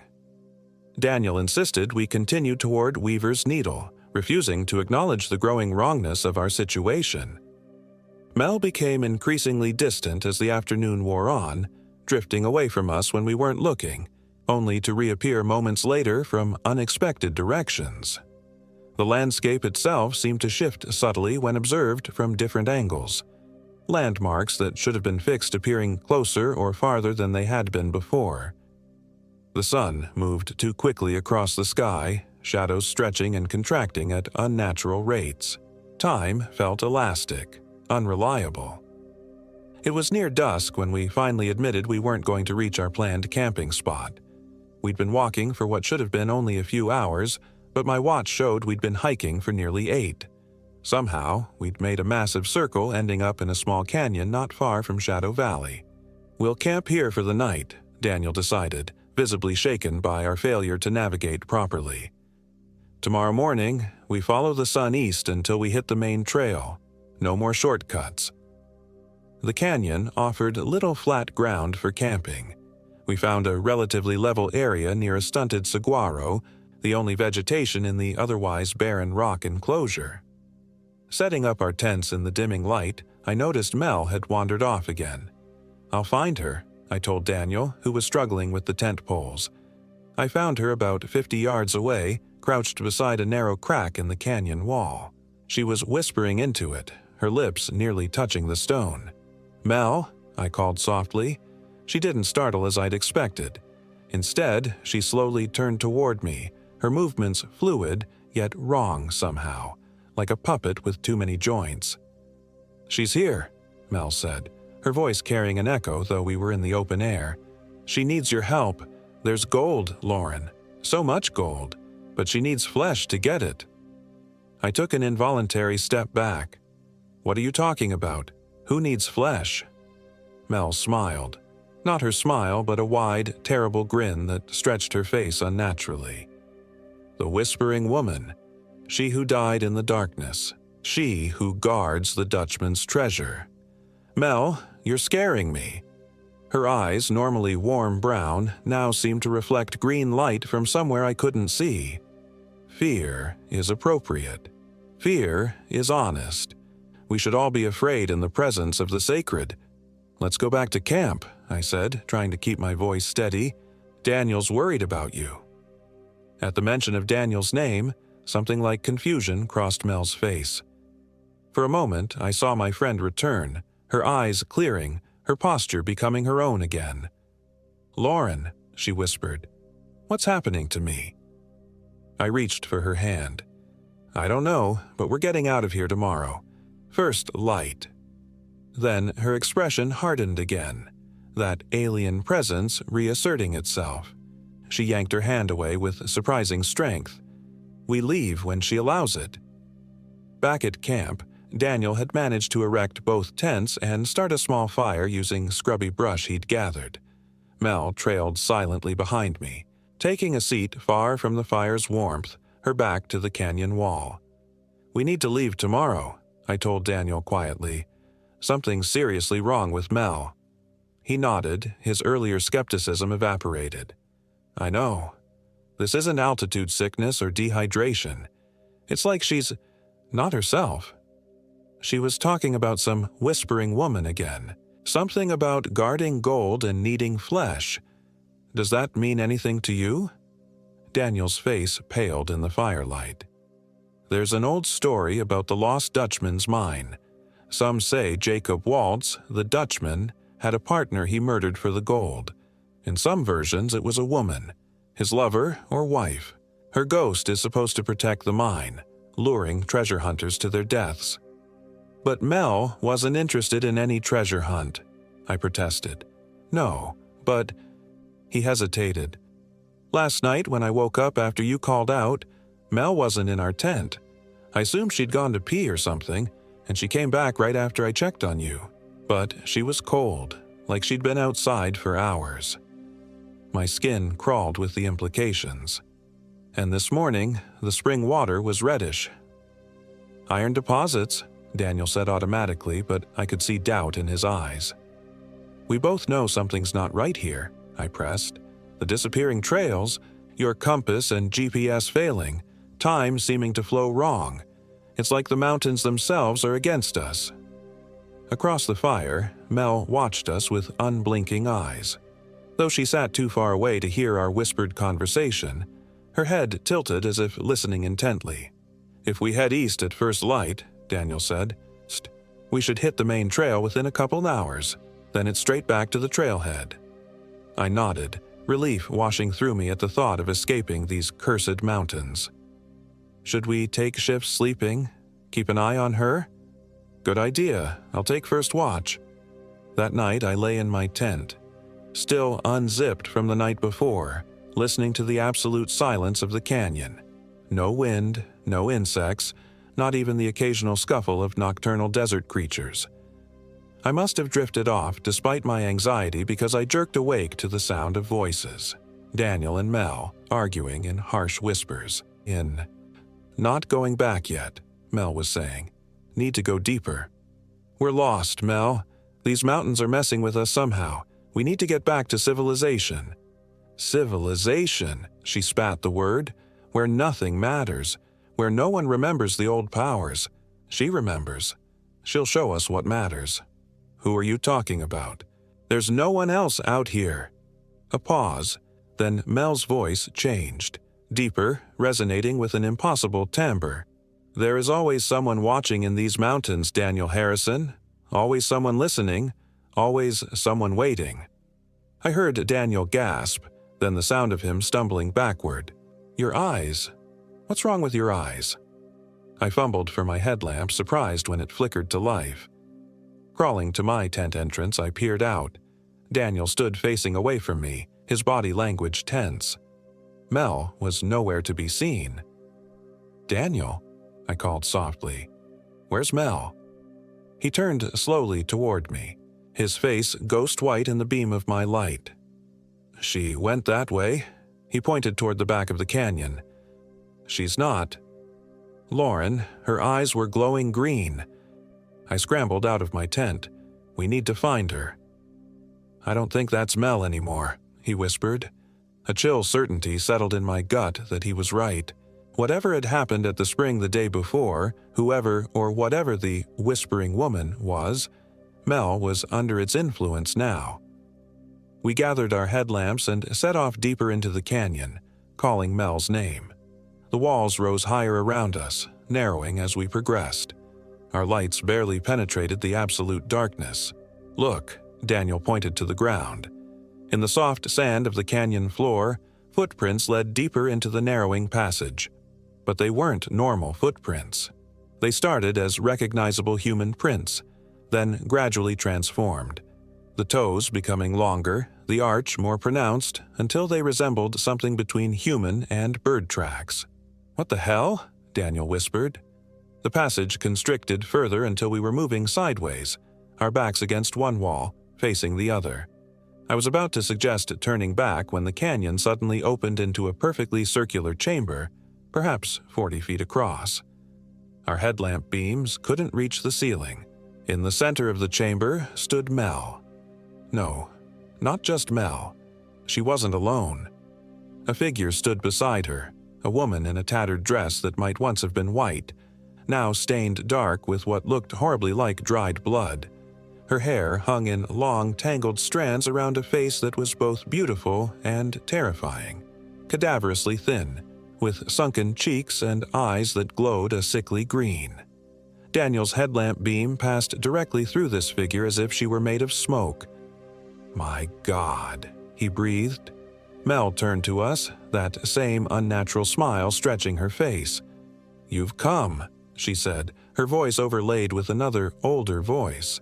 "You've brought what she needs." "What does she need?" I asked, trying to keep my voice steady. "Flesh," Mel said simply. "And gold recognizes gold." The spectral woman drifted closer to Daniel, her movements jerky like a damaged film reel. With each foot she advanced, the temperature in the chamber dropped precipitously until our breath fogged before us. "Stay back," Daniel warned, fumbling at his belt for his camping knife. The blade looked absurdly small against the horror unfolding before us. The ghost, because what else could she be, smiled, revealing teeth that seemed too numerous and sharp for a human mouth. When she spoke, her voice was like rustling leaves and scraping stone. "Jacob took everything from me. My love, my life, my future children, all for gold that brings only death. We don't want your gold," I said. "We just want our friend back." The ghost's head snapped toward me, her movements impossibly fast. "Your friend opened the door willingly. She drank from my spring. She heard my whispers. She is mine now." As if to punctuate this statement, Mel lunged forward with inhuman speed, knocking Daniel to the ground. His knife skittered across the chamber floor. Before he could react, Mel was straddling his chest, her hands around his throat. "Mel, stop!" I screamed, rushing forward. I tried to pull her off, but her strength was unnatural. Daniel's face was turning purple as he struggled for breath. "Please," I begged the spectral woman. "Don't make her do this. He's innocent." "No man is innocent," the ghost hissed. "All come for gold. All betray for gold." "We didn't come for gold," I insisted. "We came to see the mountains, to experience nature. That's all." The ghost tilted her head, considering. For a moment, her glow dimmed slightly. "Then why did he bring you to my valley, to my spring, to my mine?" "He didn't know," I pleaded. "It was just a beautiful place to camp. We didn't know about you." Daniel was losing consciousness, his struggles weakening. "Please," I whispered. "If you let him go, we'll leave. We'll never come back. No one will ever know what we found here." The ghost drifted closer to me, her face inches from mine. The cold emanating from her was so intense it burned my skin. "You speak truth," she said, surprised. "You do not seek the gold." "I don't care about gold," I said. "I care about my friends." Something like confusion passed over the spectral face. "Friends," she echoed, as if the concept were foreign to her. Behind her, Mel's grip on Daniel's throat hadn't loosened. His movements had become spasmodic, desperate. "Mel had a life before you took her," I said, my voice stronger now. "She has people who love her. Please don't destroy that. Don't make her a murderer." The ghost's glow flickered, uncertainty in her ancient eyes. "Jacob said he loved me before he cut my throat for the gold. He watched me bleed into the earth. He left me in darkness." "I'm so sorry that happened to you," I said, genuine compassion mixing with my terror. "But we aren't Jacob. We aren't here to take anything from you." The ghost's form wavered, solidifying, then growing transparent again. "The hunger is so great," she whispered. "The loneliness. Centuries alone." "I understand loneliness," I said, "but this isn't the way to end it." The ghost stared at me for what felt like an eternity. Then, almost imperceptibly, she nodded. "Then make me a promise, child of the new world," she said. "Promise you will tell my story, that you will not let me be forgotten again." "I promise," I said immediately.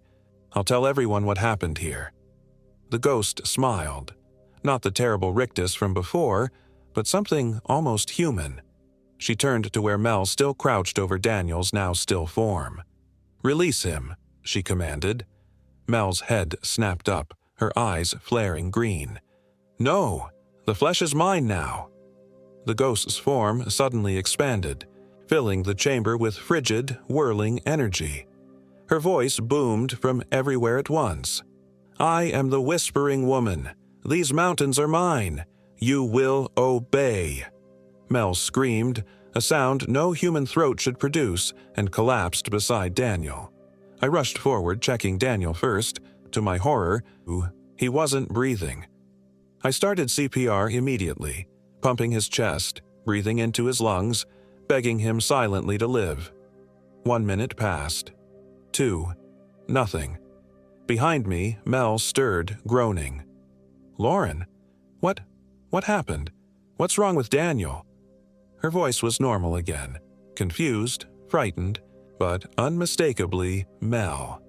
"Help me," I gasped between compressions. "He's not breathing." Mel crawled to us, her movements weak but her own again. "Oh God," she whispered, seeing Daniel's purple face. We worked together, trading off compressions when one of us tired. 3 minutes. 4.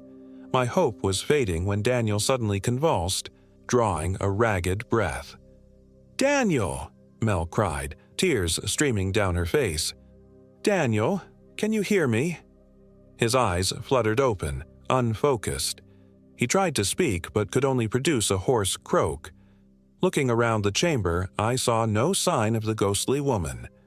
But the air remained unnaturally cold, and I couldn't shake the feeling we were still being watched. "We need to get out of here," I said. "Now.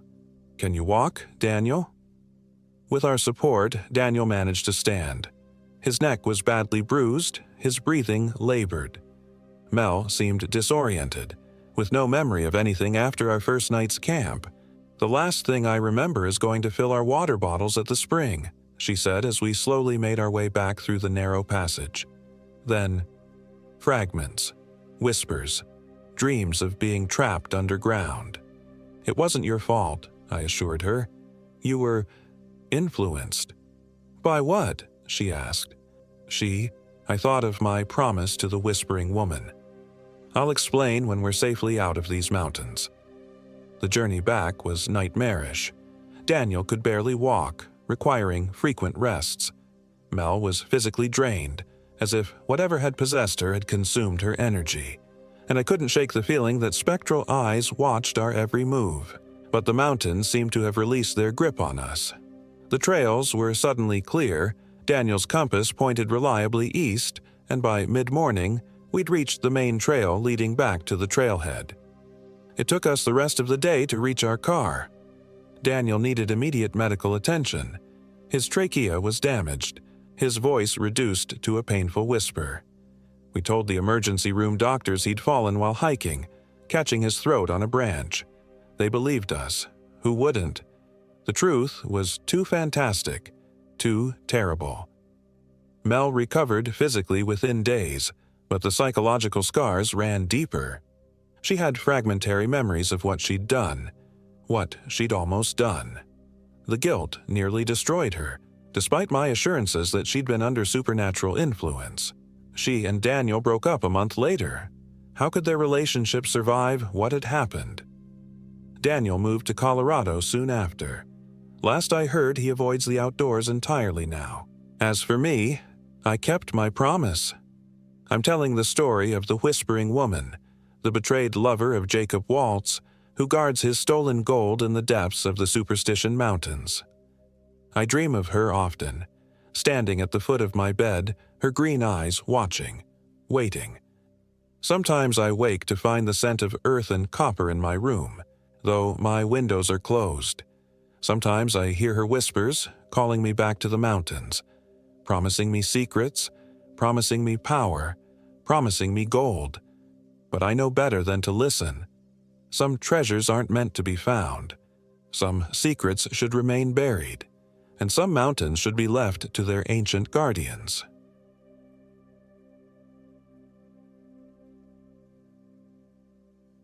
My name is Marcus Collins. I'm 34 years old. This happened in October 2024.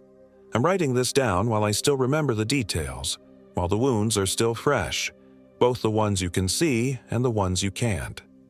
The doctors say writing it down might help process the trauma. I doubt it. Some things can't be processed, only survived. 3 weeks ago, I packed my Subaru Outback with camping gear and headed to Sycamore Canyon Wilderness with my German Shepherd Bailey. I needed space from the fluorescent lights of my office, from the endless code on my screens, from the crushing deadlines that had been stealing my sleep for months.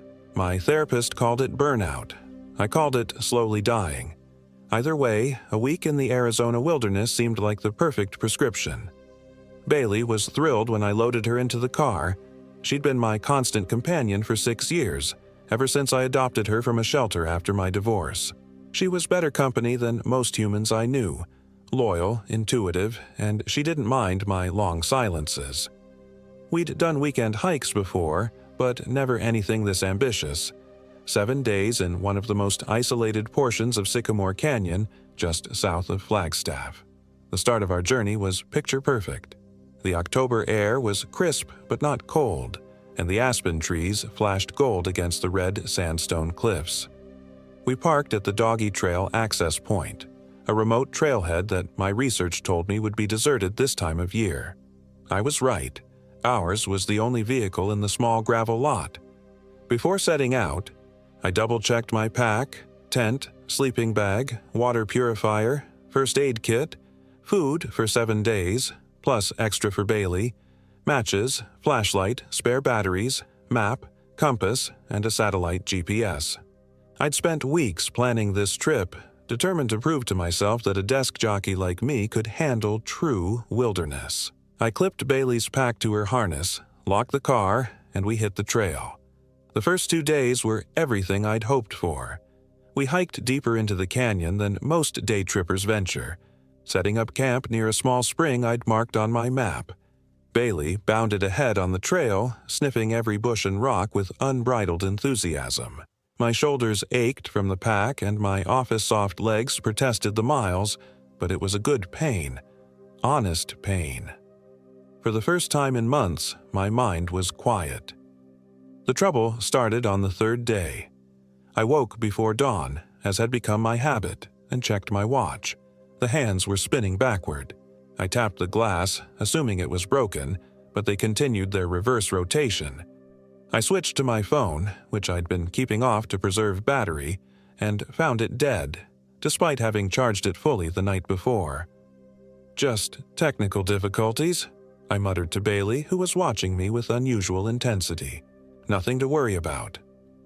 We broke camp and continued south, following what my map indicated was the west fork of Sycamore Creek. The landscape began to change. The friendly aspen groves gave way to dense, dark pines that seemed to absorb sound. The creek beside us ran sluggish and murky, though I didn't remember rain that might have disturbed it. By midday, we should have reached a landmark called Cowslip Spring according to my map. Instead, we found ourselves in a small clearing surrounded by trees I couldn't identify, gnarled things with bark that looked almost like wrinkled skin. Bailey refused to go near them, her hackles rising as she pressed against my leg. I pulled out my GPS, which had been working perfectly until now. The screen showed us miles from where we should be, in a part of the canyon I hadn't even planned to visit. I switched it off and on again. Different coordinates even further from our planned route. I pulled out my compass and watched in disbelief as the needle spun lazily, settling nowhere. "We're lost," I said aloud, the words dropping like stones into the unnatural silence of the clearing. Bailey whined and pawed at the ground. Then she suddenly went alert, ears forward, staring intently into the trees. I followed her gaze but saw nothing. "Hello," I called, feeling foolish. "Anyone there?" "Just me," came a voice from behind me. I nearly jumped out of my skin, spinning around to find a man standing at the edge of the clearing. He appeared to be in his early 40s, with a weathered face and a patchy beard. He wore hiking gear that looked almost too new, without the usual signs of trail wear. "Sorry to startle you," he said, smiling. The smile didn't reach his eyes. "Name's Tommy Parker. You look a bit turned around." "Marcus," I replied, extending my hand. His grip was ice cold despite the warm day. "And yeah, my GPS is going haywire. You know this area well? "Well enough," Tommy said. "I've been coming to Sycamore for years. This particular spot, it has its quirks." Bailey was acting strangely, circling Tommy with her nose to the ground, sniffing intensely. She wasn't growling, but she wasn't wagging her tail either. "Friendly dog," Tommy commented, making no move to pet her. "Where are you headed?" I showed him my map and the route I'd planned. Tommy studied it, then pointed to a spot miles from where I thought we were. "You're here," he said. "The trail splits back there and most folks miss the marker. Easy to get lost." That didn't make sense. We'd been following the creek, and there hadn't been any splits. But I was too relieved to find another person to question him too closely. "I'm heading roughly the same direction," Tommy said.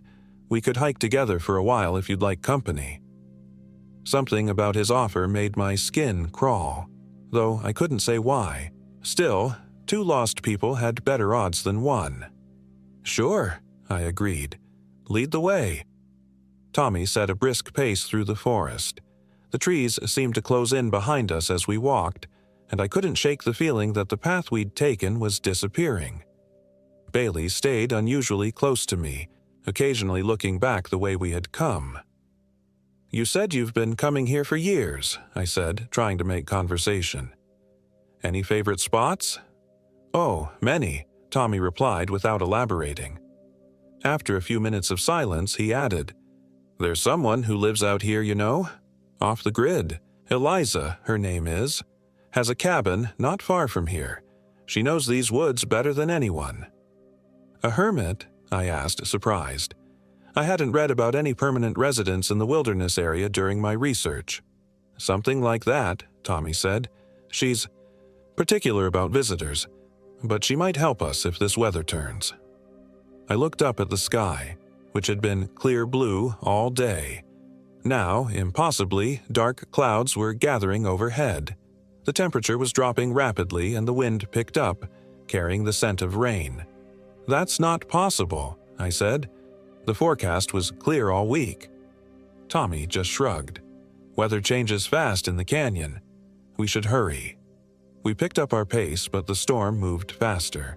Within minutes, fat raindrops were pelting us and thunder rumbled above the canyon walls. Bailey pressed against my leg, trembling. She'd always hated storms.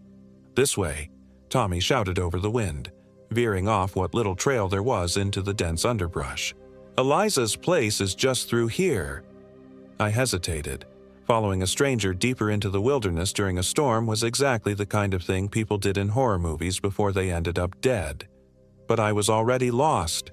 The rain was turning to hail, and Bailey was shivering violently. "Lead on," I shouted back. We crashed through the underbrush for what seemed like an eternity, the storm worsening with each step. Just when I thought we'd been wandering in circles, the trees thinned, and a small cabin appeared before us. Smoke curled from its chimney, and a warm light glowed in the windows. Tommy pounded on the door. "Eliza, it's Tommy. Got a lost hiker here." The door creaked open, revealing a small, elderly woman with silver hair pulled back in a severe bun. She wore a simple dress that looked handmade, and her eyes were a striking shade of amber that seemed to glow in the dimness. "Tommy Parker," she said, her voice surprisingly strong. "Bringing strays again, are you?" Her gaze fell on me, then Bailey. Something flickered across her face. Surprise. Recognition. It was gone before I could be sure. "Storm caught us," Tommy explained. "Marcus here got turned around on the trail." "Well, don't just stand there catching your death," Eliza said, stepping back from the door. Come in. The cabin was a single room with a loft above. A wood stove provided heat, and oil lamps cast a warm glow over the rustic furniture. Herbs hung drying from the rafters, filling the air with a pungent, almost medicinal smell. Every available surface was crowded with jars containing unidentifiable substances, and books, old leather-bound volumes that looked ancient, were stacked everywhere. "Sit," Eliza commanded, gesturing to a rough-hewn table. "I'll make tea." Bailey was acting strangely. At first, she cowered behind my legs, growling softly at Eliza. But when the old woman approached with a bowl of water, Bailey fell silent, staring at her with an intensity I'd never seen before. Eliza murmured something to her that I couldn't hear, and Bailey's posture changed completely, relaxed, almost entranced. "Your dog knows quality when she sees it," Eliza remarked, stroking Bailey's head. My usually selective dog leaned into her touch like they were old friends. "She's not usually so friendly with strangers," I said, unnerved. "I'm good with animals," Eliza replied simply. "Now drink your tea before it gets cold." The tea had an unusual flavor, earthy and bitter, with an aftertaste like honey. As I drank, the cabin seemed to grow warmer, the edges of my vision softening. I found myself relaxing despite my misgivings. "So, Marcus," Eliza said, watching me over the rim of her cup, "what brings you to my part of the canyon?" "Just needed to get away," I answered, surprised at how loose my tongue felt. "Work stress, wanted to disconnect." "Ah," she nodded sagely. "The modern disease. Too many connections, none of them real. You came to the right place to disconnect. Some who come here never reconnect at all." The way she said it sent a chill down my spine, but my limbs felt heavy, making it hard to focus on why her words disturbed me. "You'll stay the night," she announced, not asked. "Storm won't pass till morning. Tommy, show him where he can dry his things." I wanted to protest. Something about this cabin, about both of them, felt deeply wrong, but my thoughts were moving through molasses. Bailey had stretched out by the stove, already asleep. I found myself following Tommy to a corner where hooks on the wall allowed me to hang my soaked jacket and pack. "Eliza's been here forever," Tommy whispered, though the cabin was small enough that she could surely hear us. "Knows things about the canyon nobody else does. Listen to her if you want to get out." "Get out?" I repeated, confused. "I just need directions back to the main trail." Tommy's expression changed, just for a moment. A flicker of something desperate and afraid crossed his face. Then it was gone, replaced by that same empty smile. "Sure," he said. "Directions, you'll get those too." Eliza had begun preparing food, some kind of stew that smelled strongly of wild game and unfamiliar herbs. As she worked, she hummed a melody that seemed to weave in and out of hearing, sometimes clear, sometimes just below the threshold of perception. I must have dozed off at the table because the next thing I knew, a bowl of stew was in front of me, steam rising from its surface. The storm still raged outside, rain lashing against the small windows. "Eat," Eliza encouraged. "You'll need your strength." The stew was rich and filling, though I couldn't identify the meat. Tommy ate mechanically, his eyes darting between Eliza and me. Bailey remained by the stove, unnaturally still. As we ate, Eliza told stories about the canyon, old tales that sounded like they predated European settlement. She spoke of the land as if it were alive, conscious, hungry. She described caves where the walls breathed and springs whose waters could grant visions of past and future. Her amber eyes seemed to grow brighter as she spoke, and I found myself hanging on her every word, even as a part of me screamed that something was wrong. "Time works differently here," she said, fixing me with that unsettling gaze. "Haven't you noticed? Your watch, your phone, they know. The canyon chooses who leaves and when. Some people, it never releases at all." "That's ridiculous," I managed to say, though my tongue felt thick. "It's just wilderness. Just nature." Eliza laughed, a sound like dry leaves crackling. "Nature, yes, but not just anything. Nature has teeth, Marcus Collins, and a long, long memory." I startled at her use of my full name, which I hadn't given her. "How did you—" "More tea?" she interrupted, already pouring. I wanted to refuse, to demand answers, but found myself accepting the cup. As I drank, the cabin seemed to expand and contract, as if breathing. The herbs hanging from the rafters swayed without a breeze. Bailey, my loyal companion, watched me with eyes that suddenly seemed amber-tinted in the lamplight, just like Eliza's. "You should rest," Eliza said. and her voice seemed to come from very far away. "Big day tomorrow." Tommy led me to a small pallet in the corner. My limbs moved as if through water, slow and uncoordinated. As I lay down, I noticed markings carved into the floorboards beneath the thin mattress, symbols I didn't recognize but that filled me with a nameless dread. "Sleep well," Tommy said, and for a moment, his face seemed to slip, like a mask not quite fitting the face beneath. "Don't fight the dreams. It's easier if you don't fight." I meant to ask what he meant, but unconsciousness took me before I could form the words. The dreams were vivid and terrifying. I was running through the forest, but the trees had faces, contorted, agonized faces that watched me pass. The ground beneath my feet was soft and yielding, like flesh.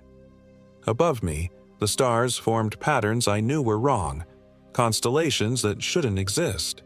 And always, just behind me, footsteps that matched my pace exactly, stopping when I stopped, running when I ran.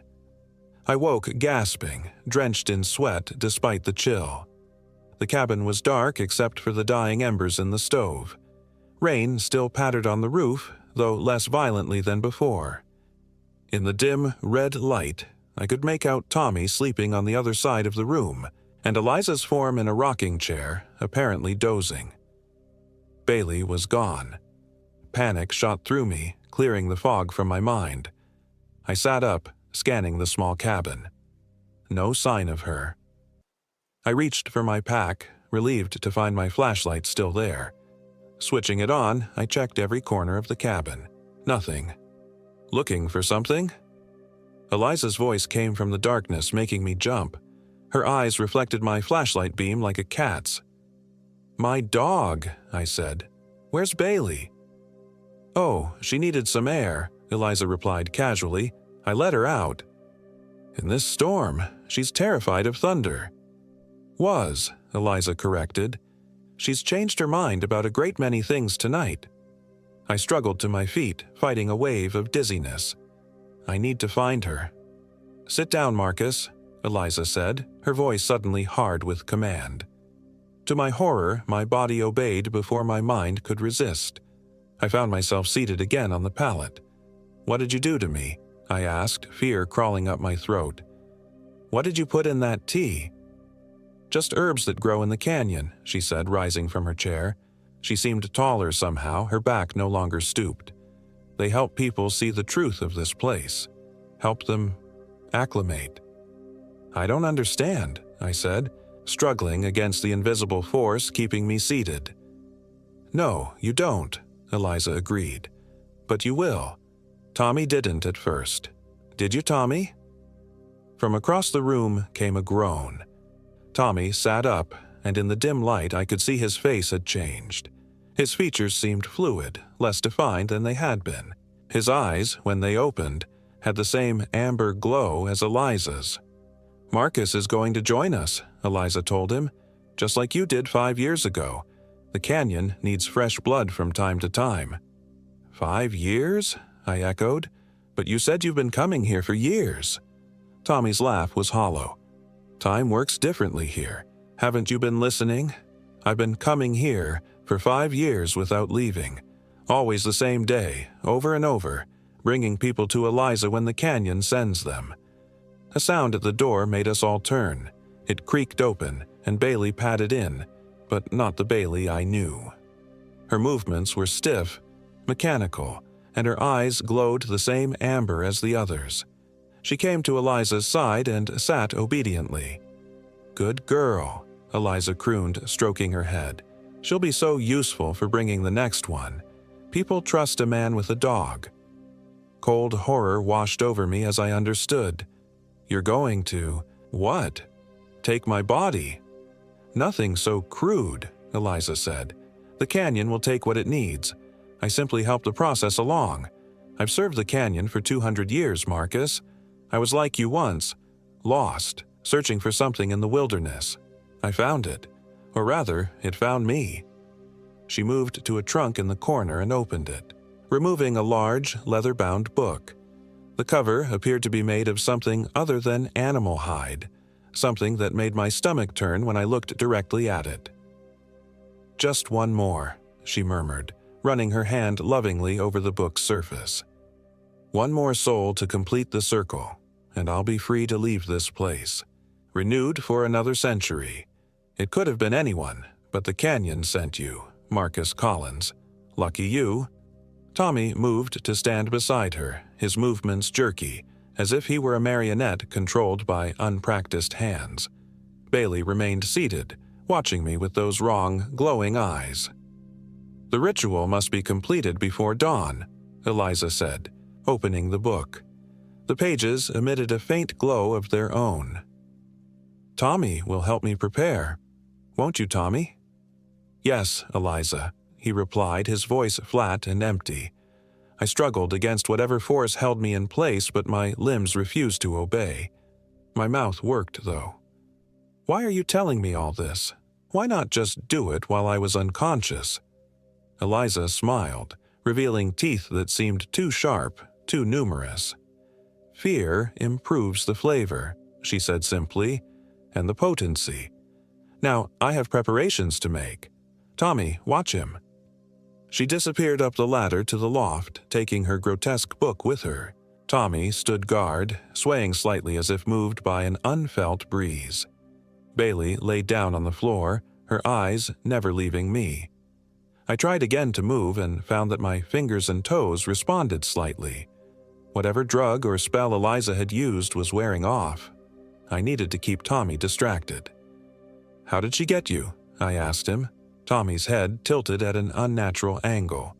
"I came to hike, got lost, same as you. And she just took you over?" "Not Eliza," Tommy said. "The canyon. Eliza's just its keeper. Been here so long she's part of it now. I'm still becoming. Still remember pieces of before." "You can fight it," I urged, feeling my hands begin to tingle as circulation returned. "Help me get out of here, and we can both escape." Something flickered in Tommy's strange eyes, a moment of awareness, of humanity. "Can't leave," he whispered. "Tried. Paths change. Compasses spin. Canyon brings you back to her every time." "There has to be a way," I insisted. I could almost feel my legs now. "You said she's been doing this for 200 years. Someone must have escaped." Tommy glanced nervously toward the loft. "One did. Burned her book. Wounded her. Canyon punished him, trapped him forever between days, but he escaped her ritual." Hope flared in me. Her book, the one she took upstairs. Tommy nodded minutely. Heart of her power. Connection to the canyon. From above came the sound of chanting. Eliza's voice, but deeper, resonating with harmonics that hurt my ears. The cabin's timbers creaked in response and dust filtered down from the rafters. "She's starting," Tommy said, his moment of lucidity fading. His posture stiffened again and his eyes dulled. "Can't fight it now." "Tommy," I pleaded, "help me." But he was gone again, a puppet on Eliza's strings. He moved toward me with that same jerky gait, producing a knife from his pocket, a crude thing made of what looked like obsidian. "Hold still," he said tonelessly. "Just need a little blood to begin." I tensed, preparing to fight despite my semi-paralyzed state, but before Tommy reached me, Bailey suddenly moved, not toward me, but toward the ladder leading to the loft. She growled, a sound deeper and more menacing than I'd ever heard her make. Tommy turned to look, distracted. It was the opportunity I needed. With a supreme effort, I launched myself at him, tackling him to the floor. The knife clattered away as we struggled. Tommy was strong, inhumanly so, but his movements were uncoordinated, as if the body he wore didn't quite fit. Above us, Eliza's chanting faltered. "Tommy," she shouted, "bring him to me now." Bailey was climbing the ladder, still growling. I heard Eliza curse, then the thump of feet crossing the loft floor. I managed to pin Tommy down, but he bucked beneath me with terrifying strength. "Sorry," I gasped, and slammed his head against the floor. Once, twice, until he went limp. Freed from immediate danger, I scrambled for my pack. My hands shook as I fumbled with the zipper, but I managed to extract my camping knife. A proper steel blade, not the primitive thing Tommy had brandished. From the loft came snarling, the sounds of a struggle. Eliza shrieked, a sound too high and piercing to be fully human. "Filthy beast! How dare you resist me?" I didn't understand what was happening, but I knew I couldn't waste the opportunity. I climbed the ladder, knife between my teeth. The scene in the loft was chaos. Bailey had Eliza cornered, snapping and snarling. But something was wrong with my dog. Her form seemed to waver between the German Shepherd I knew and something else, something larger and more feral. Eliza held her book before her like a shield, chanting words that made my ears bleed. "Bailey," I called. Both turned to look at me. In Bailey's eyes, I saw a desperate battle, the amber glow fighting with her natural brown. In Eliza's, I saw only fury and hunger. "You," she hissed, "this is your doing somehow. Your beast should be mine by now." She raised a hand toward me, and pain exploded behind my eyes. I fell to my knees, the knife clattering from my grip. It felt like my skull was being crushed in a vice. "I'll take you both," Eliza snarled. "Dog soul and man soul together. The canyon will feast tonight." Through the haze of pain, I saw Bailey lunge.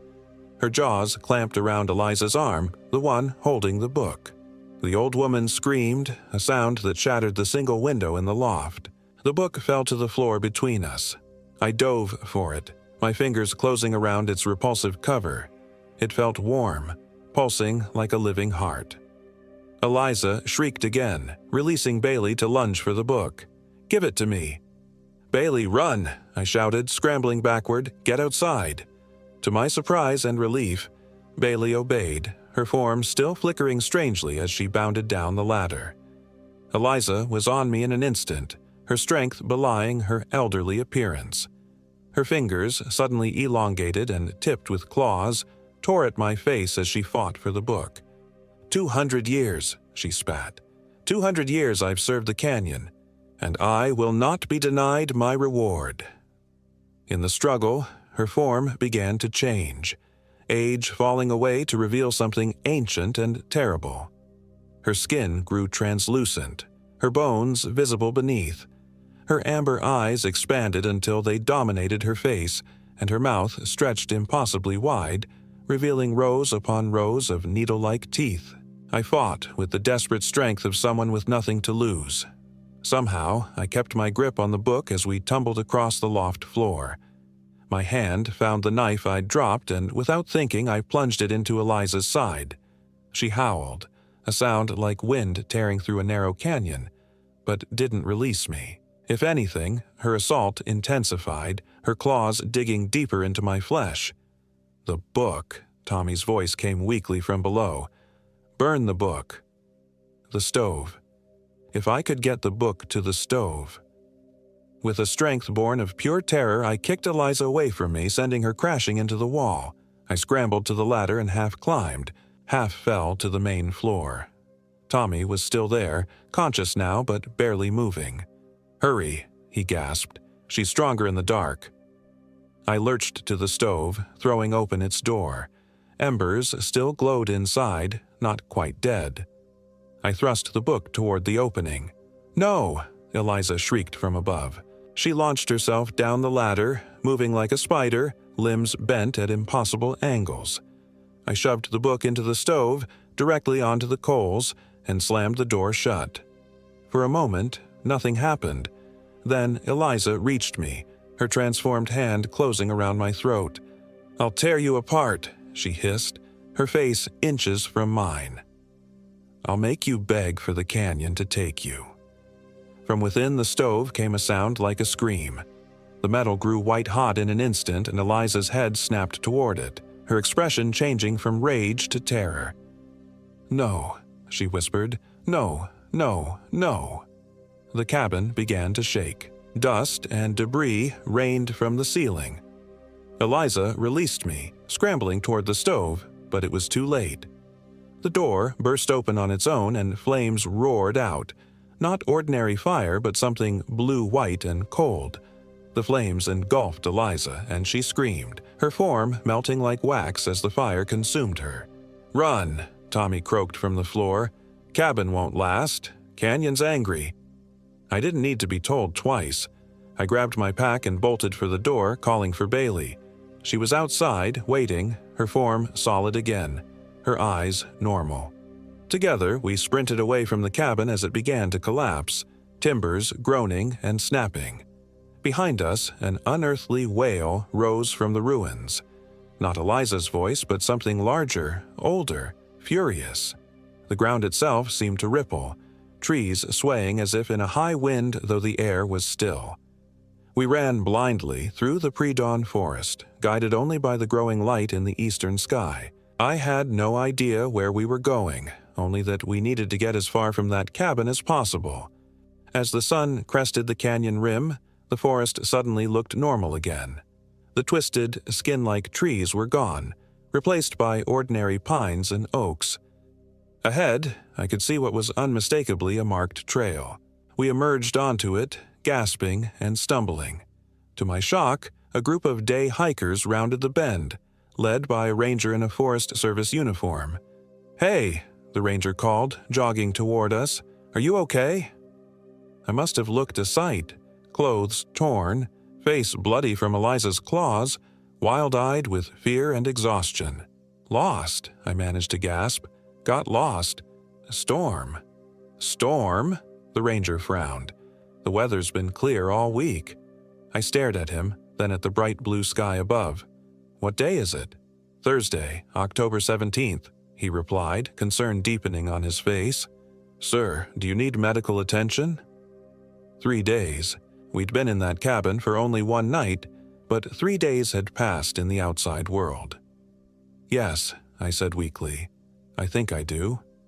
They took me to a hospital in Flagstaff where doctors treated the cuts on my face and the strange burns on my hands from touching Eliza's book. They diagnosed me with dehydration and exposure, assuming I'd been wandering lost for the missing days. I let them believe it. What else could I say? Bailey stayed by my side throughout, refusing to leave even when the nurses insisted. Something had changed in her. She was still my dog, still loyal and loving, but sometimes I catch her staring into the distance, her attention fixed on something I cannot see, and sometimes in certain lights, I swear her eyes flash amber, just for a moment. I've tried to find information about Eliza or her cabin. The Forest Service has no record of any permanent residents in Sycamore Canyon Wilderness. No one has reported any strange structures. When I described the location, they sent rangers to investigate but found nothing. No cabin, no ruins, not even a clearing where it might have stood. As for Tommy Parker, no one matching his description has been reported missing in the area. It's as if he never existed at all. But I know what I experienced. The scars on my face and hands prove it wasn't a hallucination. And sometimes, late at night, I wake to find Bailey sitting alert, staring out the window toward the west, toward the canyon. On those nights, I feel a pull, a yearning to return to that place, to find the cabin again, to finish what was started. I won't go back. I can't. But I worry that something followed us out of that canyon, something that's not finished with me yet. And I wonder about the others Eliza mentioned, the ones who never escaped. Are they still there, trapped in her endless day? Does Tommy still wait by her side for the next unwary hiker? I've moved 3 times since returning from Sycamore Canyon. Each time I've gone further east, away from Arizona, away from the mountains. I'm in Ohio now, as far from Red Rock Canyons as I can get while still keeping my job, which I do remotely. My therapist says the compulsion to move is part of my trauma response. I tell her that's probably true, but I keep packing anyway. The nightmares haven't stopped. In them, I'm back in that cabin, but this time, I don't escape. This time, Eliza completes her ritual, and I watch as my own body betrays me, transforming into a vessel for something ancient and hungry. I wake from these dreams drenched in sweat, reaching instinctively for Bailey. She's always there, watching me with those intelligent eyes. Sometimes I wonder if she dreams of the canyon too. Sometimes I wonder exactly what happened to her there, in the moments she was alone with Eliza. What did the witch do to her? What did the canyon show her? 2 weeks ago, something changed. A letter arrived with no return address, the postmark smudged beyond recognition. Inside was a single page torn from what appeared to be an old journal. The handwriting was cramped and jagged, the ink brown with age. It read, "The canyon is not finished with you. What you took must be returned. She is weak but awakening. The door you opened goes both ways. Look to your dog. Her eyes tell the truth." There was no signature, nothing to indicate who had sent it.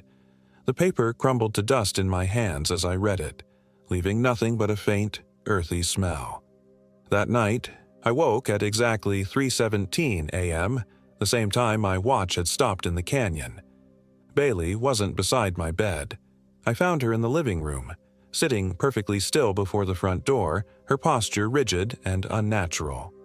When she turned to look at me, her eyes glowed that familiar amber in the darkness.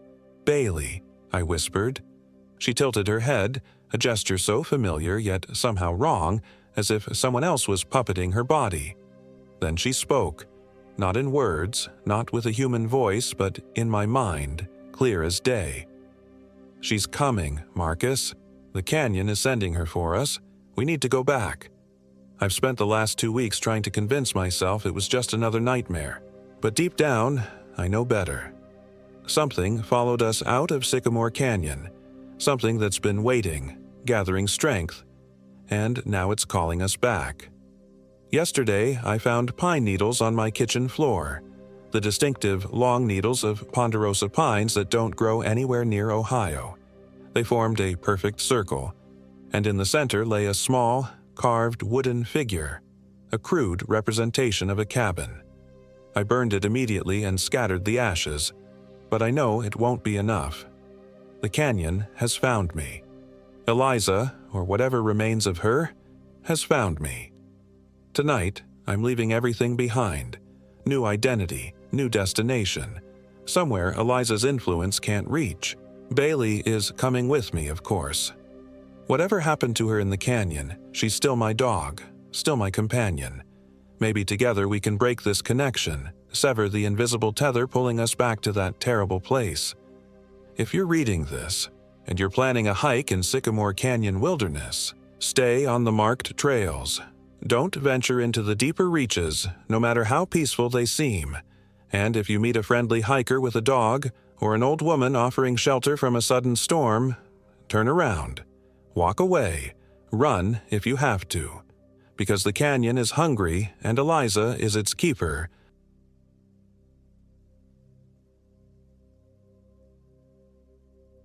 My name is Nathan Everett. I'm 34 years old. This happened in August of 2024, though sometimes it feels like yesterday, and other times like a distant nightmare that couldn't possibly have been real. I'd been planning this trip for months, a week-long hike along the Mogollon Rim in Arizona's Coconino National Forest. The timing was perfect.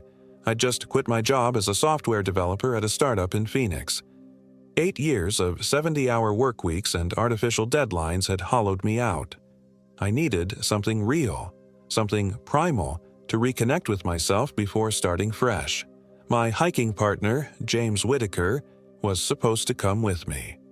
We'd been friends since college, bonded over a shared love of the outdoors despite our different personalities. While I was methodical and reserved, James was spontaneous and charismatic, everyone's favorite person within minutes of meeting him. But 3 days before our departure, he called to say his mother had suffered a stroke and he needed to fly to Boston immediately. "Go, anyway," he insisted when I offered to postpone. "You need this, Nate. You've been talking about this trip for months." I hesitated, but he was right. I'd mapped out our entire route, prepared all the supplies, and studied the terrain extensively. The Mogollon Rim wasn't the most challenging wilderness in Arizona, but it wasn't for beginners either, with its network of canyons, dense pine forests, and dramatic cliff edges. Still, I was experienced enough to handle it alone. That's what I told myself. Anyway, I parked my Subaru at the Washington Park trailhead, just east of Pine, Arizona. The air was cooler than in Phoenix, hovering around 80 degrees, and carried the sharp scent of pine trees and dry earth. I shouldered my pack, heavier now without James to share the load, checked my GPS one last time, and set out on the trail that would take me along the rim toward Bear Canyon. My plan was simple: hike east for 3 days, covering about 40 miles of the rim, then loop back through a series of smaller canyons to return to my starting point. I'd packed enough food for 8 days just to be safe, along with water purification tablets, first aid supplies, and all the other essentials. The first day passed without incident. The hiking was magnificent, pine forests giving way to stunning overlooks, the land falling away beneath massive limestone cliffs. I saw deer, a family of javelinas, and countless birds. That night, I made camp in a small clearing about 100 yards from the rim edge, ate a rehydrated meal that tasted better than it had any right to, and fell asleep to the sound of wind in the pines. On the second day, I reached Echo Canyon, one of the deeper cuts into the rim. The trail wound down about halfway into the canyon before switchbacking up the other side. The descent was steep but manageable, bringing me into a narrow valley with a small stream running through it. I stopped to refill my water bottles, dropping in purification tablets as I watched shadows play across the canyon walls. That's when I first felt it, the sensation of being watched. I straightened up and scanned the rim edges above me. Nothing but rock and trees. The forest floor around me was equally still, just the occasional rustle of a lizard or bird. Still, the feeling persisted, raising the hairs on my arms despite the warm afternoon sun. I pushed on, climbing the switchbacks to the opposite rim in record time, occasionally glancing behind me. By the time I reached the top, the feeling had dissipated, and I laughed at myself. Solo hiking often played tricks on your mind. I'd experienced it before. I made camp that night at Orchard Camp, a small designated site about a mile from the rim edge. There was a crude fire pit surrounded by stones, and remnants of past campers, a forgotten tent stake, a faded bandana caught on a branch. I hadn't seen another human being all day, which was precisely what I'd wanted. I set up my tent, cooked dinner, and sat by a small fire as night fell. That's when I heard the first scream. It came from deep in the canyon, echoing off the walls, a high, keening sound that might have been human or might have been an animal. It lasted several seconds before cutting off abruptly. I froze, my coffee mug halfway to my lips. Mountain lions could make sounds like that, I reminded myself. So could certain birds of prey. Even the wind, when it hit the canyon walls just right, could produce eerie wails that mimicked human screams. But this hadn't sounded like wind. I stood up, clicking on my headlamp and peering into the darkness beyond my campsite. The beam barely penetrated 20 feet into the dense forest. "Hello," I called out. I immediately feeling foolish. If someone was in trouble, they were far beyond hearing distance. No response came, but the feeling of being watched returned, stronger than before. I doused my fire and retreated to my tent earlier than planned, zipping myself in and listening intently. The night sounds of the forest continued unchanged. Crickets chirping, occasional rustling in the underbrush, the distant hoot of an owl. Sleep came fitfully. I dreamed of being chased through an endless forest by something I couldn't see. Every time I looked back, there was nothing there, yet I knew with absolute certainty that something was gaining on me. I woke at dawn, groggy and unrested. The morning was misty, visibility limited to about 50 yards before the forest disappeared into a white haze.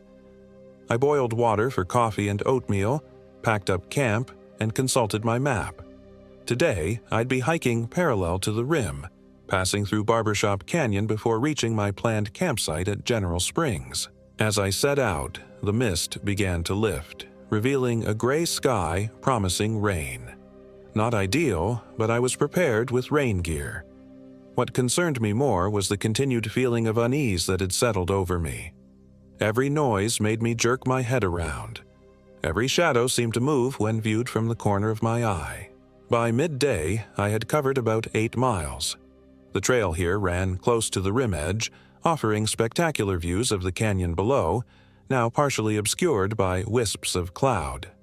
I paused for lunch on a flat rock overlooking the vastness, forcing myself to eat despite a growing knot in my stomach. Something felt wrong, but I couldn't identify what it was.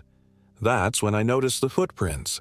They weren't on the main trail but on a game path that ran parallel to it. I wouldn't have seen them at all if I hadn't dropped my water bottle and walked a few yards off trail to retrieve it where it had rolled. The prints were clearly human, a hiking boot from the tread pattern, but something about them was off. They seemed deeper at the toes than the heel, as if the person had been walking on tiptoe, and they were following my route exactly. I felt my breath quicken. The rational explanation was another hiker. Of course, this was public land. I had no exclusive right to it. But I hadn't seen anyone else for 2 days, and these prints hadn't been here yesterday. Someone had come along after me, following my exact path. I examined the prints more closely. They were fresh, made within the last few hours judging by the crispness of the edges. The person was wearing boots about my size, a man, most likely, and walking with an unusual gait. A drop of rain hit the back of my neck, followed quickly by another.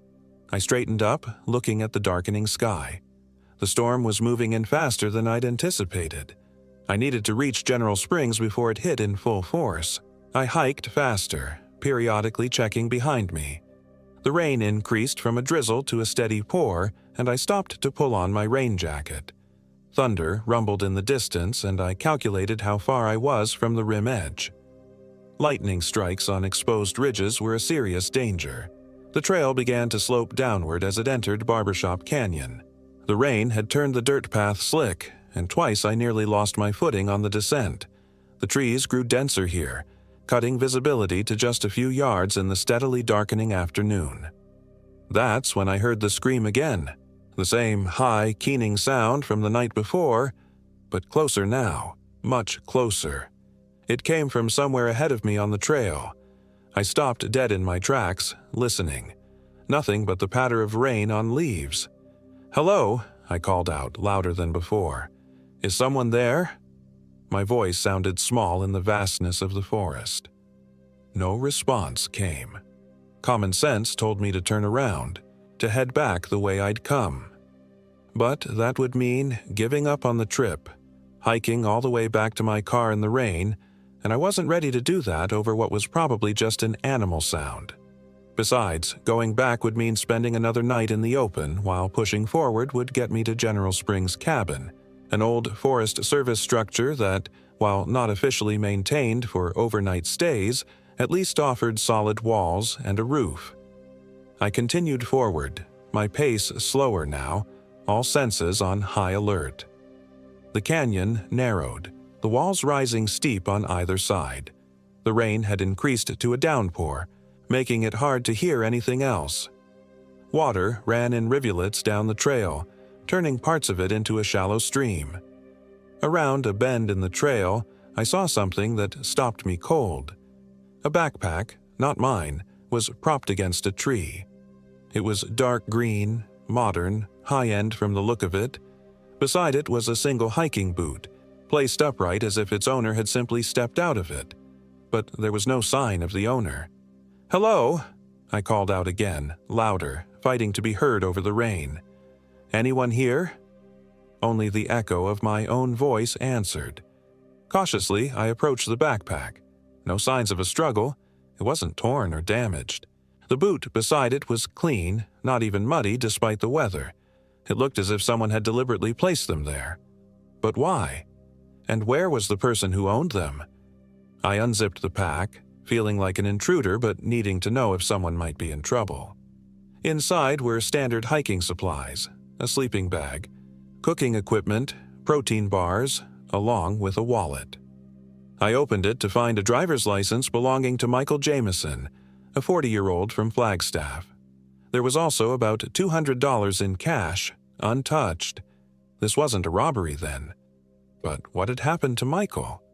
My unease blossomed into full-blown anxiety. I needed to get to shelter, then figure out what to do. General Springs' cabin was less than 2 miles ahead. I could make it there before dark, even in this weather, and then use my satellite phone to call for help. I carefully repacked Michael's belongings and hoisted his backpack along with mine. The extra weight was significant, but I couldn't just leave it there. As I reached for the boot, though, I noticed something I'd missed before. A faint trail of brown spots leading away from it, disappearing into the underbrush. Blood. My heart hammered in my chest. The spots were small, easily missed in the rain-darkened soil, but they formed a clear line heading east, away from the trail. I stood frozen, unsure what to do. Following a blood trail into unknown territory was madness. But what if Michael was hurt and unable to call for help? In the end, duty won out over caution. I dropped both packs, keeping only my first aid kit, water bottle, and knife, and plunged into the undergrowth, following the blood trail. The spots continued, sometimes disappearing on rocky ground only to reappear yards later. They led me deeper into the forest, away from the canyon, and into a stand of ponderosa pines so dense their canopy created a twilight gloom despite it being mid-afternoon. The rain lessened here, unable to penetrate the thick needled branches above. After about 10 minutes of careful tracking, I emerged into a small clearing. In the center stood an ancient oak tree, massive and gnarled, its branches twisting in impossible directions. The blood trail led directly to its trunk, and there, propped against the trunk, was a man. He was alive. I could see his chest rising and falling, but clearly injured. His left foot was bare, explaining the abandoned boot. His jeans were torn, revealing a deep gash on his calf that still seeped blood. "Michael?" I approached slowly, hands open to show I meant no harm. "Michael Jameson, are you all right?" The man's eyes fluttered open. They were a startling pale blue, almost colorless in the dim light. He stared at me without recognition or alarm. "I found your backpack on the trail," I explained, kneeling beside him. "I'm Nathan. I'm going to help you, okay?" He continued to stare at me with those unsettling eyes. "How did you get hurt?" I asked, unzipping my first aid kit and pulling out gauze and antiseptic. "I saw her," he said finally, his voice raspy and unused. "Down in the canyon." "Saw who?" I began cleaning his wound. It was deep but clean, a straight cut rather than a jagged tear. Not the kind of injury you typically get from falling on rocks or branches. The woman in white. She was standing on the air, over the canyon. His eyes drifted past me, fixing on something in the middle distance. She was singing. A chill ran down my spine that had nothing to do with the rain or cooling temperature. The man was delirious, obviously, or hallucinating from blood loss or shock. "Let's get this bandaged up," I said, avoiding eye contact. "Then we need to get you to shelter. There's a cabin not far from here." "You don't believe me." It wasn't a question. His tone had changed, hardened. "No one ever does until they see her themselves. But you will." I focused on wrapping gauze around his calf, trying to ignore his words and the growing sense of dread they provoked. "Can you walk, if I help you?" "She's been following you too," he continued as if I hadn't spoken. "I've seen her tracks behind yours. She's curious about you." My hands froze momentarily on the gauze. "What are you talking about?" He smiled then, a terrible empty smile that didn't reach his eyes. "La Llorona, the Weeping Woman. Most stories place her in Mexico or New Mexico, but she wanders all these canyons, looking for children to replace the ones she drowned." "We need to get moving," I said firmly, securing the bandage and standing up. "It'll be dark soon." "She's not dangerous in the daylight," Michael said, allowing me to help him to his feet. He winced as he put weight on his injured leg. "It's after sunset you need to worry, when she gets hungry." I slipped my arm around his waist, supporting him as we began the slow walk back toward the trail. "Did you hit your head when you fell?" Any dizziness or nausea?" He laughed, a hollow sound that echoed unnaturally in the clearing. "I didn't fall. She cut me.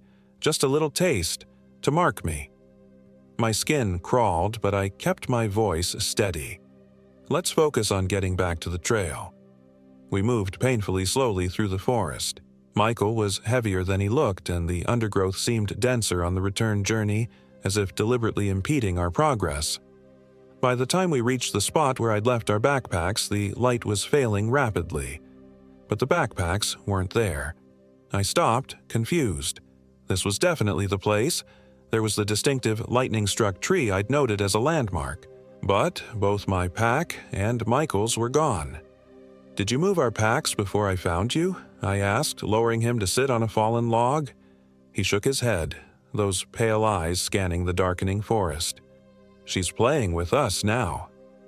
"Someone took our packs," I said firmly, refusing to engage with his delusions. "Probably another hiker who thought they were abandoned." But I didn't believe that. Not really. There had been no one else on this trail for days. And who would take someone else's gear in wilderness like this? It was more than theft. It was potentially a death sentence for the owner. "We need to get to that cabin," I said, trying to keep panic from my voice. "Can you make it 2 miles?" Michael nodded, but his face was pale and drawn with pain. I helped him up again, and we continued along the trail, me supporting most of his weight. The rain had stopped, but water still dripped from the trees, and the trail was slick with mud. Darkness was falling quickly now, the shadows between the trees growing deeper. That's when we heard the singing.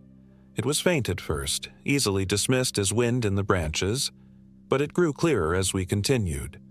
A woman's voice, high and sweet, singing a lullaby in Spanish. I don't speak Spanish, but somehow I understood the words were about a mother searching for her children. Michael stopped walking, his body rigid against mine. "Do you hear that?" he whispered. I couldn't deny it. The singing was unmistakable now, and it was coming from somewhere ahead of us on the trail. "It's just another hiker," I said, not believing it even as the words left my mouth. "No one sings in these woods," Michael said, "not if they know the stories." The light was nearly gone now. I fumbled in my pocket for my headlamp, only to realize it had been in my pack. All I had was the small emergency flashlight on my keychain, better than nothing, but barely. The singing stopped abruptly, replaced by a sound that turned my blood to ice, sobbing, heart-wrenching and primal, like a mother who has lost her child. "We need to get off the trail," Michael hissed, suddenly pulling me sideways into the forest. "What? No, the cabin is ahead. Our best chance is to make it there." I resisted his tugging. "She's on the trail," he insisted, his eyes wide with fear. "If we stay on it, she'll find us for sure." I was torn. Leaving the trail at night was survival rule number 1, how to get hopelessly lost. But the sobbing was getting louder, and undeniably coming from the direction we needed to go. "There's a ravine about 100 yards east of here," Michael said. "It leads to an old mining tunnel. We can shelter there for the night." "How do you know that?" I demanded. "I've been hiking these woods for 20 years, he said. "That tunnel saved my life once before. Please." The desperation in his voice convinced me more than his words. I nodded, and together we plunged into the forest, away from the trail and the sobbing that followed it. Moving through the wilderness at night without a proper light was nightmarish. Every step was uncertain, every shadow a potential hazard. Michael seemed to know where he was going, though, navigating with surprising confidence despite his injury. The trees began to thin, and the ground sloped sharply downward. We were approaching the edge of a ravine, just as he'd said. The descent was treacherous, loose shale that shifted under our feet, sending small avalanches of stone into the darkness below. Twice we nearly fell, saved only by grabbing onto exposed tree roots.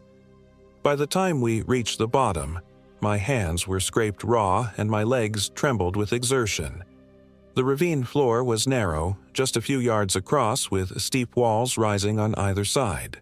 Michael pointed to our right, where the ravine curved out of sight. The tunnel entrance is around that bend." We followed the ravine floor, stumbling over rocks and fallen branches. Around the bend, the ravine widened slightly, and there, cut into the rock face, was the black mouth of a tunnel. "This was an old copper mine," Michael explained as we approached. "Abandoned in the 1930s. The main shaft collapsed decades ago, but this side tunnel is still intact." The entrance was partially overgrown, with vines hanging across it like a curtain. Michael pushed these aside, revealing a tunnel about 6 feet high and equally wide. I shone my small flashlight inside, its weak beam illuminating rough-hewn walls advancing about 20 feet before being swallowed by darkness. "Are you sure it's safe?" I asked, eyeing the crude wooden support beams which were visibly rotted in places. "Safer than out there with her," Michael replied grimly. He ducked inside without waiting for my response. I hesitated, every instinct warning against entering an abandoned mine shaft. But a sound from behind me decided the matter, the soft splash of footsteps in water coming up the ravine toward us. I hurried into the tunnel after Michael. The air inside was stale and thick with dust. The temperature dropped noticeably, and the sounds of the forest outside became muffled. My small light cast jumping shadows on the walls as we advanced deeper, revealing crude pick marks in the stone. About 30 feet in, the tunnel widened into a small chamber. The remnants of mining operations were still visible: a rusted cart on iron tracks, rotted wooden crates, tools corroded beyond recognition. "We should be safe here," Michael said, lowering himself to sit on one of the crates. "She doesn't enter man-made structures easily, has something to do with thresholds and invitation." I chose not to comment on this superstitious nonsense, instead directing my light around the chamber, looking for anything useful. Most of the crates were empty, but in one I found some ancient, brittle newspapers and what might have once been a blanket, now more whole than fabric. "We need heat," I said, gathering the paper and some splinters of wood from a collapsed crate. "And I need to check your bandage." The meager fire I managed to build cast just enough light to see by. Michael's wound had stopped bleeding, but the skin around it was hot to the touch, the beginning of infection. Without antibiotics or proper medical supplies, this was bad news. "You really believe in this ghost story, don't you?" I asked as I rewrapped his leg with the cleanest strip of cloth I could tear from my t-shirt. "La Llorona isn't a ghost," he corrected. "Not exactly. More like a spirit, an entity. She was once human, yes, but what she became after death is something else entirely." I sighed, too exhausted to argue. "And you think she's what's been following me, making those screaming sounds?" He nodded solemnly. "She's drawn to certain people, usually children, but sometimes adults too, especially those who are untethered in some way." "Untethered?" "People between states, between jobs, between relationships, between phases of life." His pale eyes seemed to see right through me. "People like you, Nathan." A chill ran through me that had nothing to do with the cool air in the tunnel. How did he know about my situation? I hadn't told him anything about myself. "You quit your job recently," he continued. "Ended a relationship too, I'd guess. You're drifting, vulnerable. She senses that." I stared at him, speechless. He was right about the job, and while I hadn't recently ended a relationship, I had been single for years, married to my work instead. But how could he possibly know? "What happened to your foot?" I asked, changing the subject. "You said she cut you." He nodded, extending his injured leg. "I was too close to the edge of Echo Canyon, heard her singing and went to look. She was there, floating over the emptiness. A woman in a white dress, her face hidden behind her hair. When I called out, she looked up." He shuddered at the memory. Her eyes, they were just empty sockets, weeping black tears. I swallowed hard, telling myself this was just the ramblings of a man suffering from exposure and blood loss. "She floated toward me," he continued. "I tried to run, but it was like moving through molasses. She reached out with these long, long fingers. They brushed my leg, just a touch, but where she touched, my skin opened up like paper cut by a razor. "That's not possible," I said, my voice hoarse. "I've been hiking these lands for 20 years, he repeated. "I've heard the stories from locals. Normally, she only hunts children. That's what the legend says. She drowned her own children in a river after her husband left her for another woman. Now she wanders waterways looking for children to replace the ones she killed. But sometimes she takes adults too, especially those who are lost in other ways." Lost. The word echoed in my mind. Wasn't that exactly what I was? Lost in my life, without direction or purpose? No, this was ridiculous. Ghost stories around a campfire, nothing more. "We need to rest," I said firmly. "In the morning, we'll find our way back to the trail and get to that cabin. I have a satellite phone in my pack. If we can find it, we can call for help." Michael didn't argue, just leaned back against the wall and closed his eyes. I added the last of our firewood to the small blaze, knowing it wouldn't last more than an hour. Despite my exhaustion, sleep evaded me. Every tiny sound from deeper in the tunnel made me jerk awake. The fire burned down to embers, then went out completely, leaving us in pitch darkness except for my keychain light, which I kept on to preserve the battery. It was during one of these half-waking moments that I realized Michael's breathing had changed. Instead of the deep, regular rhythm of sleep, it was now shallow and rapid. "Michael?" I whispered, shining my light toward him. His eyes were open wide, staring past me toward the tunnel entrance. His face was a mask of terror, his mouth working silently. I turned, directing my small beam toward the entrance to our chamber. Something blocked the passage, a figure draped in what appeared to be a tattered white dress. It stood unnaturally still, its head tilted at an odd angle.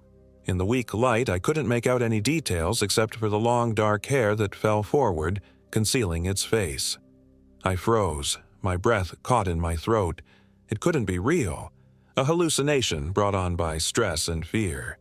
Or perhaps someone else who had taken shelter in the tunnel. Another hiker, a local.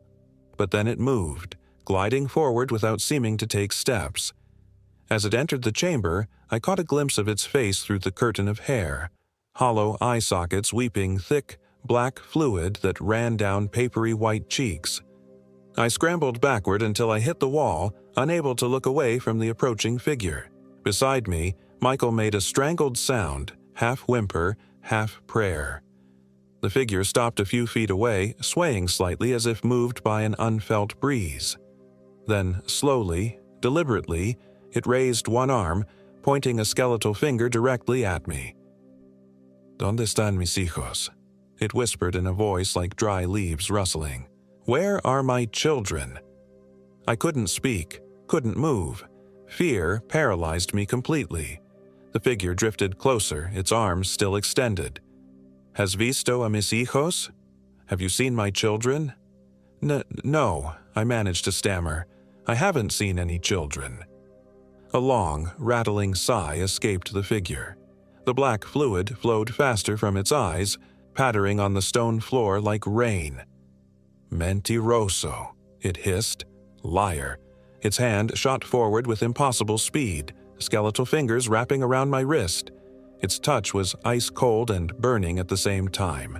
I screamed as pain lanced up my arm, my skin splitting open under its fingers, blood welling up in neat lines. Michael surged forward suddenly, throwing himself between me and the creature. "Leave him," he shouted. "Take me instead." The figure hesitated, its empty gaze shifting from me to Michael.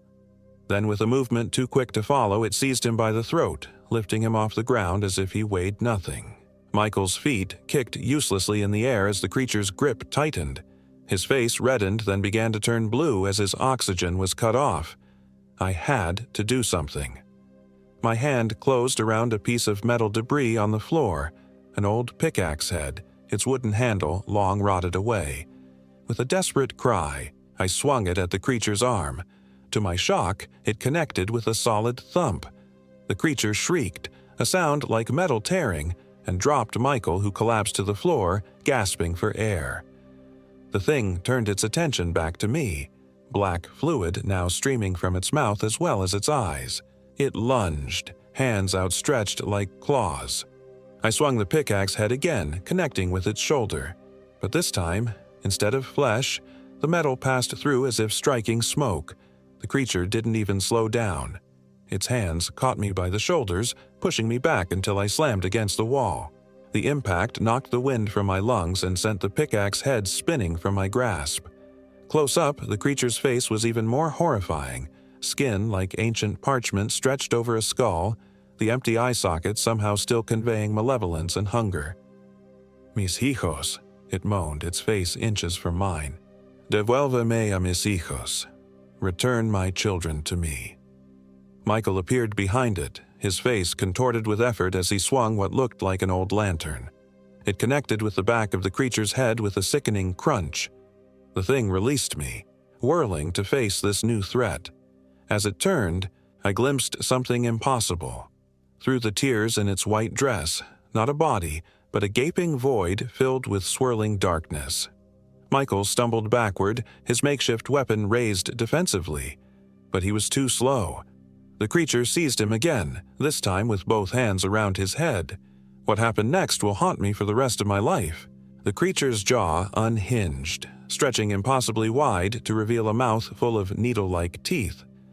Before I could move or cry out, it surged forward, engulfing Michael's entire head in its maw. There was a brief, terrible moment of struggle, Michael's body convulsing as the creature's throat expanded obscenely. Then, a series of wet, crunching sounds. When the creature pulled back, Michael's head was simply gone. His body collapsed to the floor, blood pumping from the ragged stump of his neck. I screamed then, a sound of pure terror and disbelief.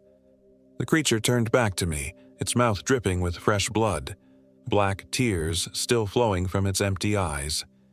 I don't remember deciding to run. One moment I was pressed against the wall, the next I was sprinting for the tunnel entrance driven by blind panic. Behind me, I heard the wet, slithering sound of the creature pursuing. The tunnel seemed longer on the way out, stretching impossibly as I ran. My lungs burned, my legs threatened to give way, but terror kept me moving. Finally, I burst through the vine-covered entrance into the ravine, the pre-dawn light barely illuminating the rocky floor.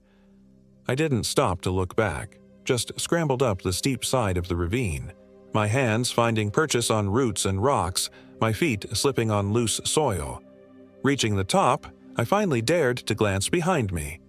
The creature stood at the mouth of the tunnel, motionless, watching me climb. As our eyes met, or rather, as I stared into its empty sockets, it raised one bloody hand in what almost seemed like a farewell gesture. Then it retreated into the darkness of the tunnel, taking with it any doubts I might have had about what I'd witnessed. I ran through the forest as the sky lightened from black to deep blue. I had no pack, no supplies, no clear idea of where I was going, only the desperate need to put as much distance as possible between myself and that thing in the tunnel. By some miracle, I stumbled onto the trail just as full daylight was breaking through the trees. I turned east toward General Spring's cabin, pushing my exhausted body to its limits. I reached the cabin around noon, a simple stone structure with a metal roof, maintained by the Forest Service. The door was unlocked, and inside I found basic emergency supplies, including a first aid kit and, crucially, a working radio. The search and rescue team reached me that evening. I told them a sanitized version of events, that Michael had been attacked by an animal, possibly a mountain lion, and I had fled in panic.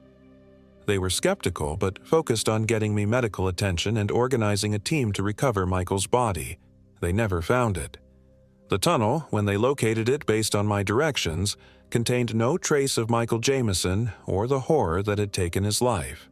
There was no blood, no sign of our brief camp, not even footprints in the dust. The official report listed Michael as missing, presumed dead from injuries and exposure. They found our backpacks 3 days later, hanging from a tree near Echo Canyon, untouched, with all supplies intact, including my satellite phone. I've told no one but you the full truth of what happened in those woods. Who would believe me? Sometimes, in my darkest moments, I don't believe it myself. But at night, especially when it rains, I hear singing, a soft Spanish lullaby that seems to come from just outside my window. And sometimes, when I look in the mirror first thing in the morning, I see black tears forming in the corners of my eyes, only to vanish when I blink. La Llorona marked me that night, cut me open with her touch, and I know with bone-deep certainty that she's not finished with me yet, because you see, I'm not lost anymore. After that night, I found direction in my life. I moved to Flagstaff, took a job teaching software development at the community college, even started dating someone, a kindergarten teacher named Lisa, but that's the problem. Last week, Lisa told me she's pregnant. We're going to have a child, and La Llorona is always looking for children. I've packed my bags. By the time you read this, I'll be gone. Somewhere far from Arizona, somewhere without canyons or forests or abandoned mines. Somewhere she can't find me, but deep down, I know it doesn't matter where I go. She marked me that night in Echo Canyon, and sooner or later she'll come for what she believes is hers. In my dreams, I still hear her voice, calling through the darkness, "Devuélveme a mis hijos." Return my children to me. And I wake up with the taste of tears in my mouth, tears that aren't mine. If you're reading this and planning a trip to the Mogollon Rim, to Echo Canyon or Barbershop Canyon or any of those beautiful, terrible places, reconsider. Or at least don't go alone. Don't go if you're feeling lost, untethered. She'll sense it. She'll find you. And once La Llorona marks you, you're never truly free. I write this not as a warning. It's too late for that. But as a confession. A record of what really happened to Michael Jameson, whose disappearance made a small paragraph in the Arizona Daily Sun before being forgotten. Someone should remember him. Someone should know the truth. As for me, I hear singing outside my window now, even though it's the middle of the day. A soft Spanish lullaby. My hands are shaking so badly I can barely type. I think she's found me.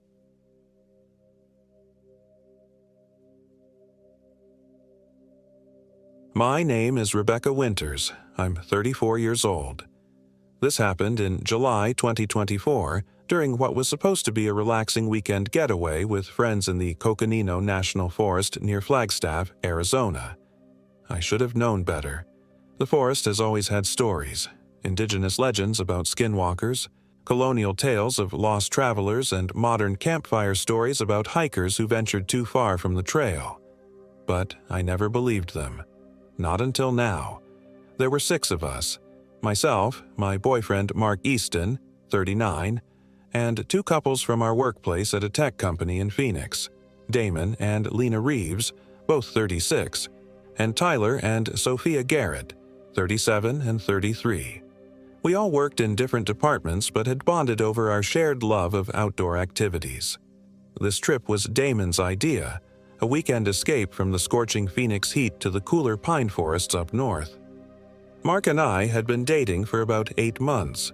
He was steady, practical, and level-headed, the kind of guy who always packed a first aid kit and knew how to fix things. I loved that about him. Tyler was the office extrovert, always planning happy hours and team outings. His wife, Sophia, was quieter but had a sharp wit when you got to know her. Damon was our resident outdoor enthusiast who'd hiked most of Arizona's trails, and Lena was a brilliant software engineer with an unexpected knowledge of botany. We'd chosen a remote trail in the eastern part of the Coconino National Forest, near the Blue Ridge Reservoir.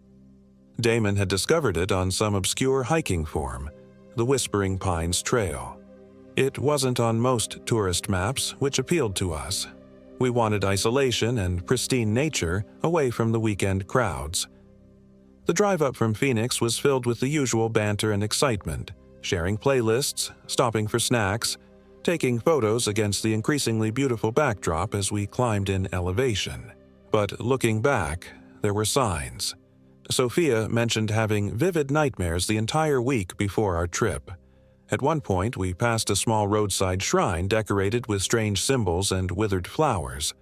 And when we stopped for gas at a small town called Pine Valley, the elderly attendant grew noticeably quiet after Damon mentioned our destination. "You folks heading to the Whispering Pines area?" he asked, his weathered face tightening. "Yeah, have you been?" Damon replied cheerfully. The old man just shook his head slowly. "Been around these parts 70 years. Never had reason to go there." He handed Damon his change without meeting his eyes. We laughed it off at the time. Local superstition, we thought. How foolish we were. We reached the trailhead around 3 p.m. on Friday. It was a small clearing with just enough space for our 2 vehicles. No other cars were there. Not surprising given how far off the beaten path we were. A weathered wooden sign marked the start of the trail. Whispering Pines, 8.5 miles to Echo Canyon. Below it, someone had carved a crude symbol that looked like a tree with too many branches.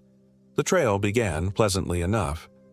Towering ponderosa pines created a dappled shade over the path as we hiked single file, our backpacks laden with camping gear. The air was crisp and fragrant with pine, a welcome change from Phoenix's dust and heat. Occasionally, we'd catch glimpses of the stunning vistas through breaks in the trees, rust-red canyons and distant blue mountains under an expansive Arizona sky. Our plan was to hike about 5 miles in and make camp in a small clearing Damon had read about. We'd spend 2 nights there, using it as a base camp for day hikes, then return on Sunday afternoon. The first strange thing I noticed was the silence. Forests are never truly quiet. There's always the rustle of leaves, the chirping of birds, the scurrying of small animals. But as we ventured deeper, those sounds gradually faded until all we could hear was our own breathing and footsteps. No birdsong, no insects buzzing, nothing. "It's weird how quiet it gets once you're really in the wilderness," Mark commented. Damon frowned slightly. "Actually, that's not normal. There should be more wildlife sounds." Tyler laughed nervously. "Maybe they're all taking a nap." By mile 4, the trail had become noticeably overgrown, as if fewer people had ventured this far. The trees grew denser, blocking out more of the sky. The temperature dropped several degrees, and then we started hearing the whispers. At first, I thought it was just the wind through the pine needles, a soft, sibilant sound that seemed to follow us. But there was no breeze. The air was completely still. "Do you hear that?" Sophia asked, stopping suddenly. We all fell silent, listening. There it was, a faint murmuring sound like multiple voices having a distant conversation. It seemed to come from all around us. "It's probably just water," Mark said reasonably. "Underground streams can create sounds that carry through rock formations." That explanation satisfied us for the moment. We continued hiking, though I noticed everyone walked a little closer together now. We reached our camping spot around 6 p.m., a small clearing surrounded by massive old-growth pines. Their trunks were so wide it would take 3 people with outstretched arms to encircle them. The trees formed an almost perfect circle around the clearing, as if they'd been deliberately planted that way. "This is perfect," Damon declared, dropping his pack. "Let's set up before we lose the light." The men assembled the 3 tents while Lena, Sophia, and I gathered wood for a fire. As I ventured a short distance from the clearing, the whispering sound grew louder. I paused, listening hard. It almost sounded like words now, though in no language I could recognize. Turning to head back, I noticed something carved into the trunk of one of the massive pines, a symbol similar to the one at the trailhead, but more elaborate. It looked old, the edges of the carving weathered and grown over in places. "Find anything interesting?" Lena's voice made me jump. "Just this weird carving," I pointed. "Probably just some trail marker." Lena studied it, frowning. "That's not a standard trail marking. And look how old it is. This was carved decades ago." Back at the camp, we got a fire going as darkness fell. The flames cast dancing shadows across our circle, and for a while things felt normal again. We roasted hot dogs, shared beers from our packs, and told stories. Tyler had brought a flask of whiskey, which we passed around as the night grew colder. "Did anyone else notice how quiet it is out here?" Sophia asked during a lull in conversation. "I haven't heard a single animal since we arrived." "I noticed that too," Lena agreed. "It's unusual for a forest ecosystem." "Maybe there was a fire through here recently," Damon suggested. "That could drive wildlife away for a while." "There's no burn evidence," Mark pointed out. "No charred trees or new growth." The conversation drifted to other topics, but I could tell everyone was on edge. The whispering had never stopped. It was a constant background noise now, just at the threshold of audibility. I kept glancing over my shoulder, feeling like we were being watched. When we finally crawled into our tents for the night, Mark and I in one, the other couples in theirs, I couldn't shake the feeling of unease. Through the tent fabric, I could see the fire dying down to embers. Beyond its glow, the forest was impenetrably dark. "You're tense," Mark murmured, wrapping an arm around me in our shared sleeping bag. "Just not used to camping in such a remote spot," I whispered back, trying to sound casual. "We're perfectly safe," he assured me, kissing my forehead. "Nothing in these woods is interested in us." I wanted to believe him, but as I drifted into an uneasy sleep, the whispering seemed to grow louder, more insistent.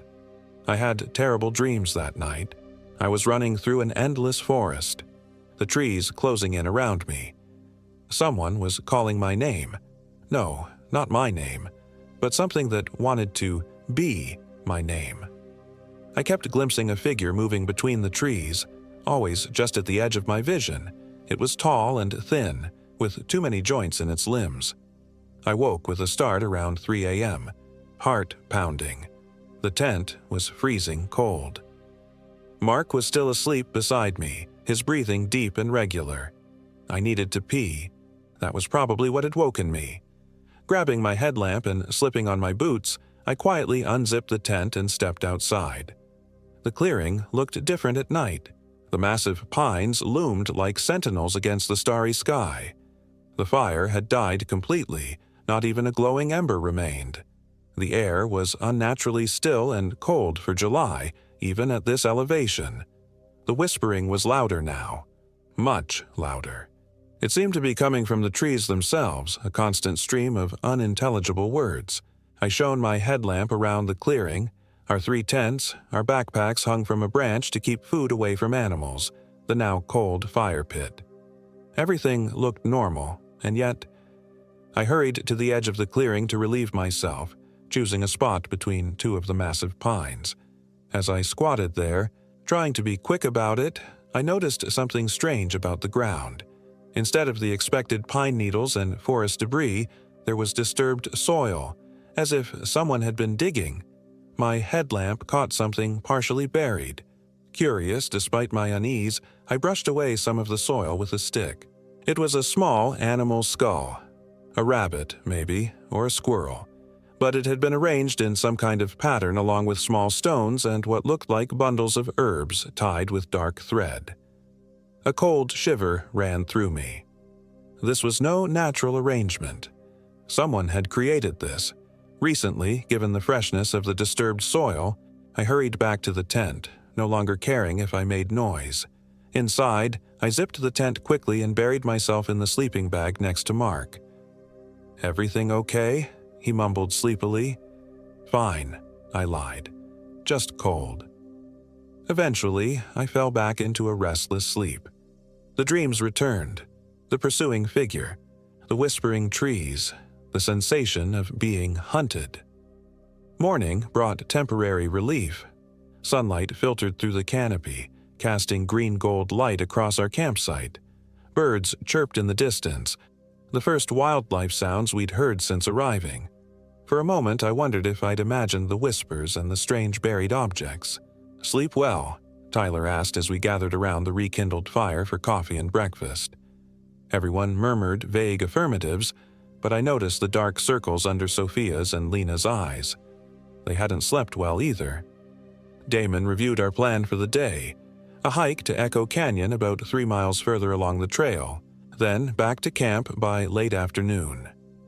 No one objected, though I sensed a collective hesitation. None of us wanted to admit that something felt wrong about this place. "Did anyone else hear those weird sounds last night?" Sophia finally asked as we packed day packs for our hike. "Like whispers?"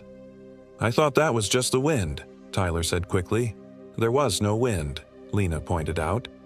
"I heard it too," I admitted. "And I found something strange when I went out to pee in the night." I described the buried arrangement of bones and stones. "Probably just some kind of trail marker," Mark suggested, but he didn't sound convinced. "Or kids playing pranks," added Damon. "These woods are probably popular with local teenagers." "When we saw literally no one else on the trail yesterday?" Lena challenged. An uncomfortable silence fell over the group. "Look," Damon said finally, "if anyone wants to head back today, that's fine. But I'd really like to see Echo Canyon before we leave. The photos I've seen are incredible." No one wanted to be the first to admit they were spooked, so we all agreed to continue with the plan. As we set off, I noticed Sophia lagging behind slightly, her eyes constantly scanning the trees around us. The trail beyond our campsite grew even more overgrown. In places, we had to push through dense underbrush, the path barely visible. The whispering had receded to a faint background murmur, but it never fully disappeared. We walked mostly in silence, save for Damon's occasional observations about plant species or trail conditions. About a mile from camp, we came across a strange sight.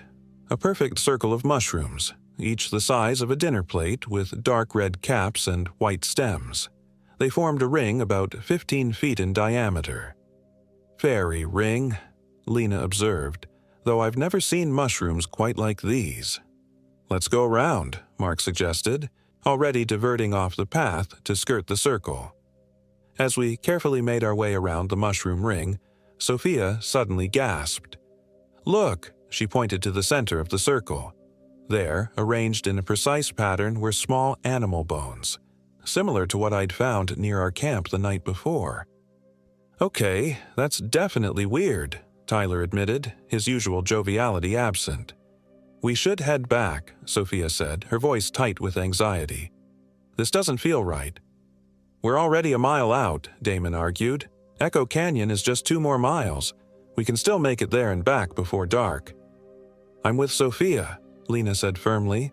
"Something's off about this place." The group was divided.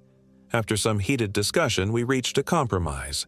Sophia and Lena would return to camp while the rest of us continued to Echo Canyon. Mark suggested no one should be alone, which seemed sensible given the circumstances. "We'll be back by 4 at the latest," Damon promised as the women turned to head back. "If we're not, start hiking out to the trailhead." "Be careful," I called after them, suddenly reluctant to be separated. The 4 of us, myself, Mark, Tyler, and Damon, continued along the trail. The terrain grew increasingly rugged, with steep inclines and rocky outcroppings. The whispering ebbed and flowed, sometimes so faint I thought it was gone, other times so loud it seemed someone was standing right behind me.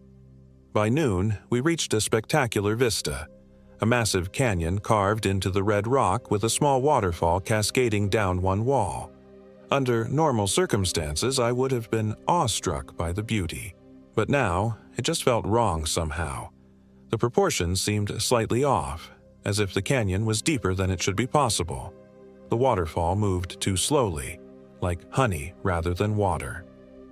"Echo Canyon," Damon announced proudly. "Worth it, right?" We murmured agreement, though none of us felt the excitement we should have. We found a rocky outcropping to sit on and eat the lunch we'd packed. The whispering was louder here, echoing off the canyon walls. "So, nobody's going to talk about the elephant in the room," Tyler finally said, setting down his sandwich. "This place is fucking creepy. And what's with that weird whispering sound?" "It's just the waterfall echoing," Damon insisted, though he didn't sound convinced. "I've heard waterfalls before," Mark said quietly. "They don't sound like voices." We fell silent, listening, The whispers had formed a rhythm now, almost like a chant. "We should head back," I suggested, checking my watch. "It's already 1:30. We promised to be back by 4. No one argued. We packed up quickly and began the return journey. That's when things started to go very wrong. The trail looked different somehow. Trees I didn't remember passing now blocked our path. Landmarks I was sure we'd seen on the way in were nowhere to be found. "Are we on the right trail?" I asked after about 30 minutes of hiking. Damon consulted his GPS. "That's weird," he frowned. "It's not showing our location." Tyler pulled out his phone. No signal, but the compass app should still work. He opened it, then swore. "The needle's just spinning." "Let me see." Mark took the phone. Sure enough, the compass was rotating wildly, never settling on a direction. "This doesn't make sense," Damon said, his confident demeanor cracking. "We came straight down the trail. There weren't any forks or turns." "We just need to keep heading downhill," Mark reasoned. "The camp is at a lower elevation than the canyon." So we continued, choosing paths that led downward whenever possible. But nothing looked familiar. The trees grew closer together, their branches intertwining overhead until barely any sunlight penetrated. The air grew colder, and the whispers grew louder, more insistent, almost mocking. By 3:30, we still hadn't found our way back to camp. We should have reached it an hour ago. "We're lost," Tyler stated bluntly, leaning against a tree. "We need to admit it." "We can't be lost," Damon insisted. "This is a marked trail. We just need to find a trail marker." But we hadn't seen a marker in hours. The trail itself had disappeared, leaving us to pick our way through increasingly dense underbrush. "We need to try our emergency whistle," Mark suggested, pulling the small metal whistle from his pack. "Lena and Sophia might hear it if we're close to camp." He blew 3 sharp blasts, the universal distress signal. The sound echoed through the trees, and then silence. No answering call. No sounds at all except the ever-present whispering. "Try again," I urged. 3 more blasts. This time something responded, but not a whistle. A long, low wail echoed through the forest. It started as something that might have been human, then morphed into something decidedly not. My blood ran cold. "What the fuck was that?" Tyler whispered, eyes wide. "Probably just the echo playing tricks," Damon said, but his voice shook. "We need to keep moving," Mark decided. "We have about 3 hours of daylight left. If we keep heading downhill, we'll eventually hit a road or a stream we can follow out." So we continued our descent into the increasingly dark forest. The trees here were different, older, twisted into unnatural shapes. Their bark was black and seemed to glisten with moisture, though it hadn't rained. At 5 p.m., Tyler spotted something through the trees. A clearing. For a moment, hope surged through me. Maybe we'd found our camp after all. But as we drew closer, I realized it wasn't our campsite. It was another clearing, similar in size but surrounded by the black, twisted trees. In the center stood a crude structure made of branches and animal hides, a primitive shelter of some kind. "Someone lives out here?" Tyler whispered, incredulous. "Hunters, maybe," Damon suggested. "Or Forest Service." "That's not a Forest Service structure," Mark said firmly. "We shouldn't be here." As we turned to leave, I noticed movement from the corner of my eye.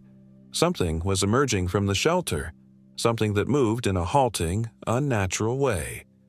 I caught a glimpse of a gaunt figure with papery white skin stretched over prominent bones. It straightened up, standing much taller than any human should, its joints bending at impossible angles. "Run!" I whispered urgently, grabbing Mark's arm. "Run now." We didn't wait to see more. The 4 of us bolted back into the trees, not caring about direction anymore, just desperate to put distance between us and whatever was in that clearing. The whispering exploded into a cacophony of voices, louder than ever, seeming to come from inside my own head.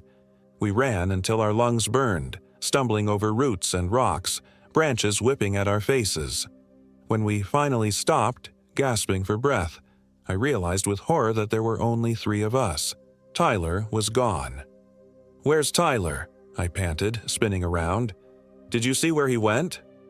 Mark and Damon looked around wildly.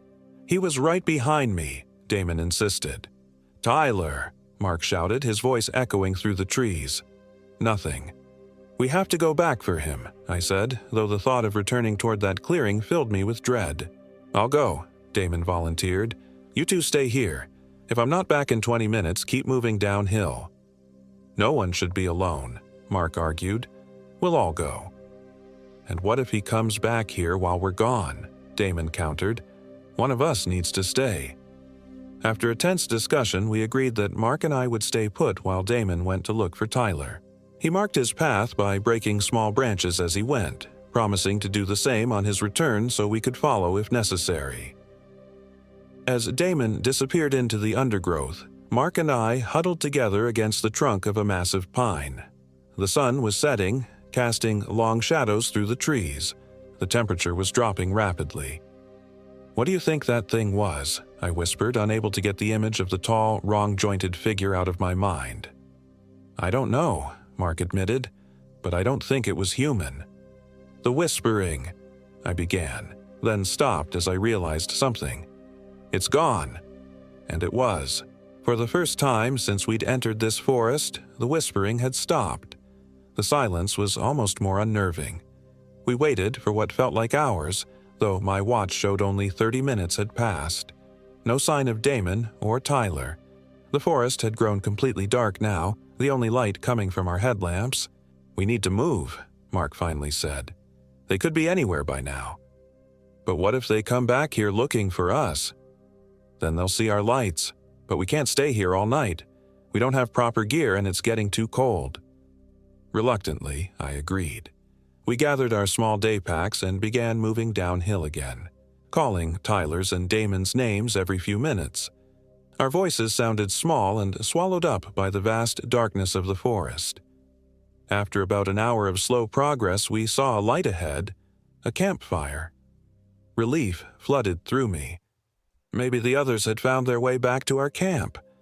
But as we drew closer, I realized this wasn't our camp either. It was another clearing, smaller than ours, with a single tent and a small fire. A figure sat by the fire, its back to us. "Hello," Mark called cautiously. "We're lost hikers. Can you help us?" The figure turned slowly. My heart leapt. It was Tyler. But something was wrong. His movements were stiff, mechanical. His face, lit by the firelight, was expressionless. "Tyler," I said uncertainly, taking a step forward. "What happened? Where's Damon?" "I found my way back," Tyler said, his voice flat and strange. "Damon is coming. Sit. Warm yourselves." Mark grabbed my arm, holding me back. "Something's wrong," he whispered.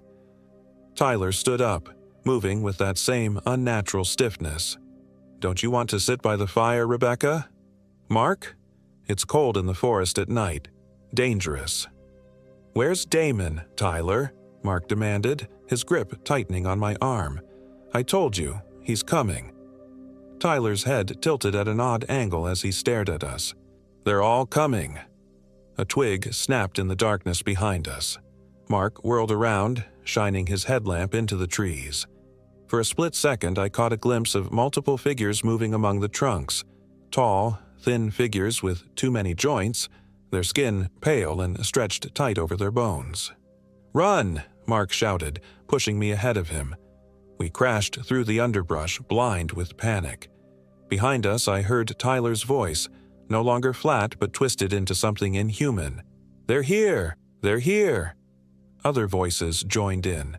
The whispers returned, but now they were screams, howls, a terrible cacophony that seemed to come from everywhere at once. The forest itself seemed to be coming alive around us, branches reaching for us like grasping hands.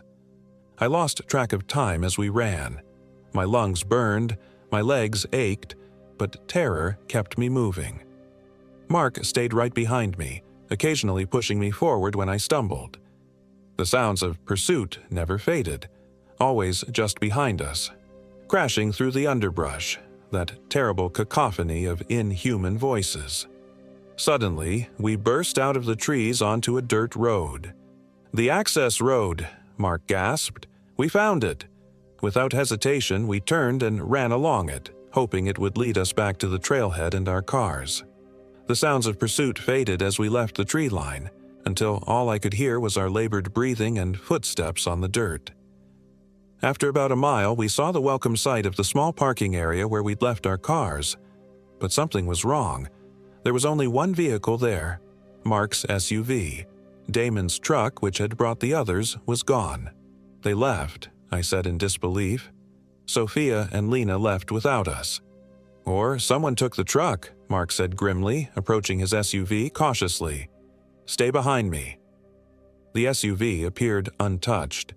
Mark unlocked it with his key fob and we quickly got inside, locking the doors immediately. He tried to start the engine. It turned over once, twice, then died. "No, no, no," Mark muttered, trying again. This time, nothing happened. "The battery's dead. That's impossible. It's practically new." A movement caught my eye, something emerging from the tree line onto the edge of the parking area. The tall, wrong-jointed figure from the clearing. It stood perfectly still, watching us. Then another appeared beside it, and another. "Mark," I whispered, pointing. He followed my gaze and went rigid. "The emergency radio," he said quietly, reaching slowly into the glove compartment. "If I can get a signal out—" He pulled out a small hand-cranked emergency radio with a built-in transmitter.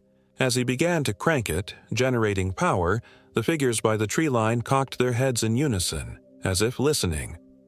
"Mayday, Mayday," Mark spoke into the transmitter. "This is Mark Easton at the Whispering Pines trailhead in Coconino National Forest. We need immediate assistance. There are hostile—" The radio emitted a piercing shriek, then went dead. Outside, the figures had begun to move toward us, their gait a disturbing combination of shambling and gliding. "The phone," I said desperately, pulling mine from my pocket. "Maybe it will work here." No signal. Of course, the figures were halfway across the parking area now. In the moonlight, I could see their features more clearly, or rather, their lack of features. Their faces were smooth expanses of pale skin, with only slight indentations where eyes, nose, and mouth should be.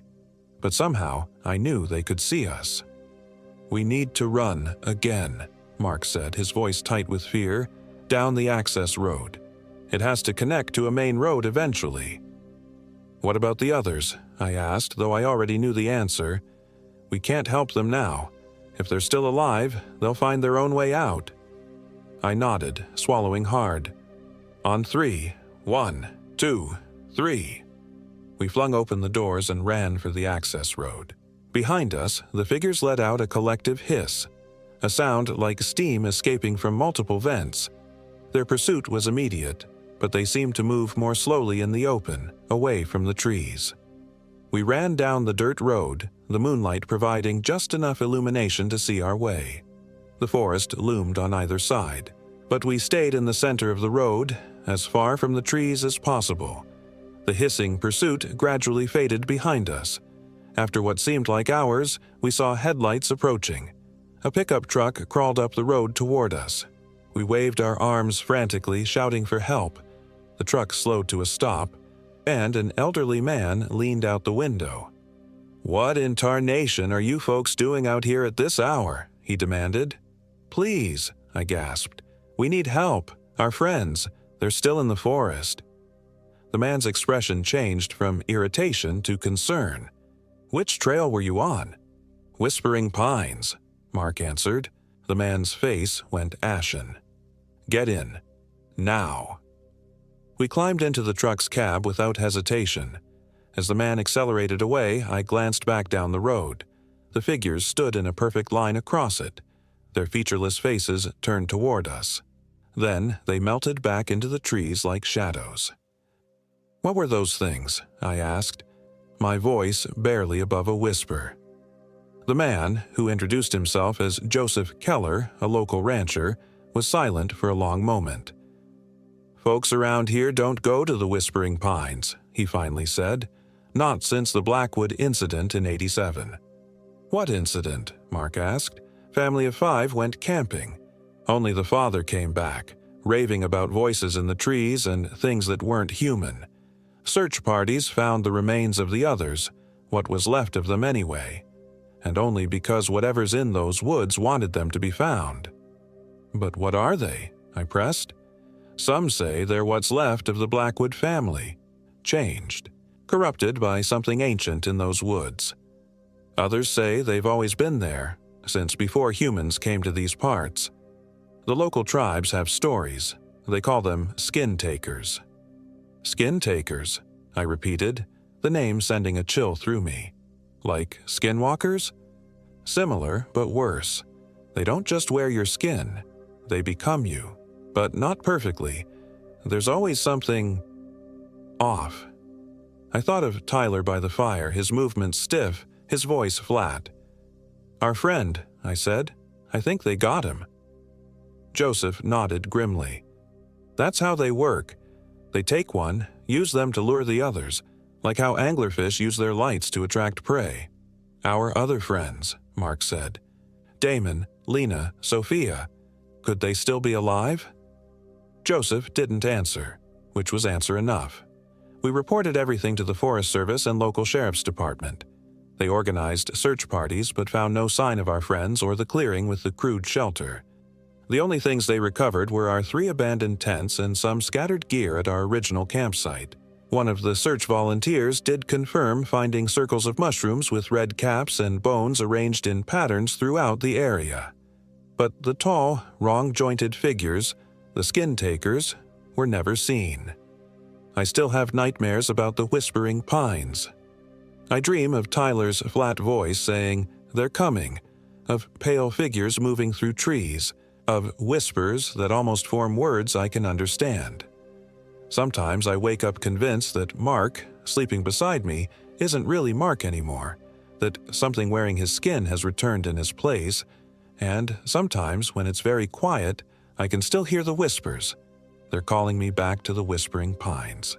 They're saying they're waiting for me, that they've always been waiting for me. Because the thing I've never told anyone, not even Mark, is that when I looked into the featureless face of the skin taker on the road that night, I saw something familiar in its blank visage, something that looked like me.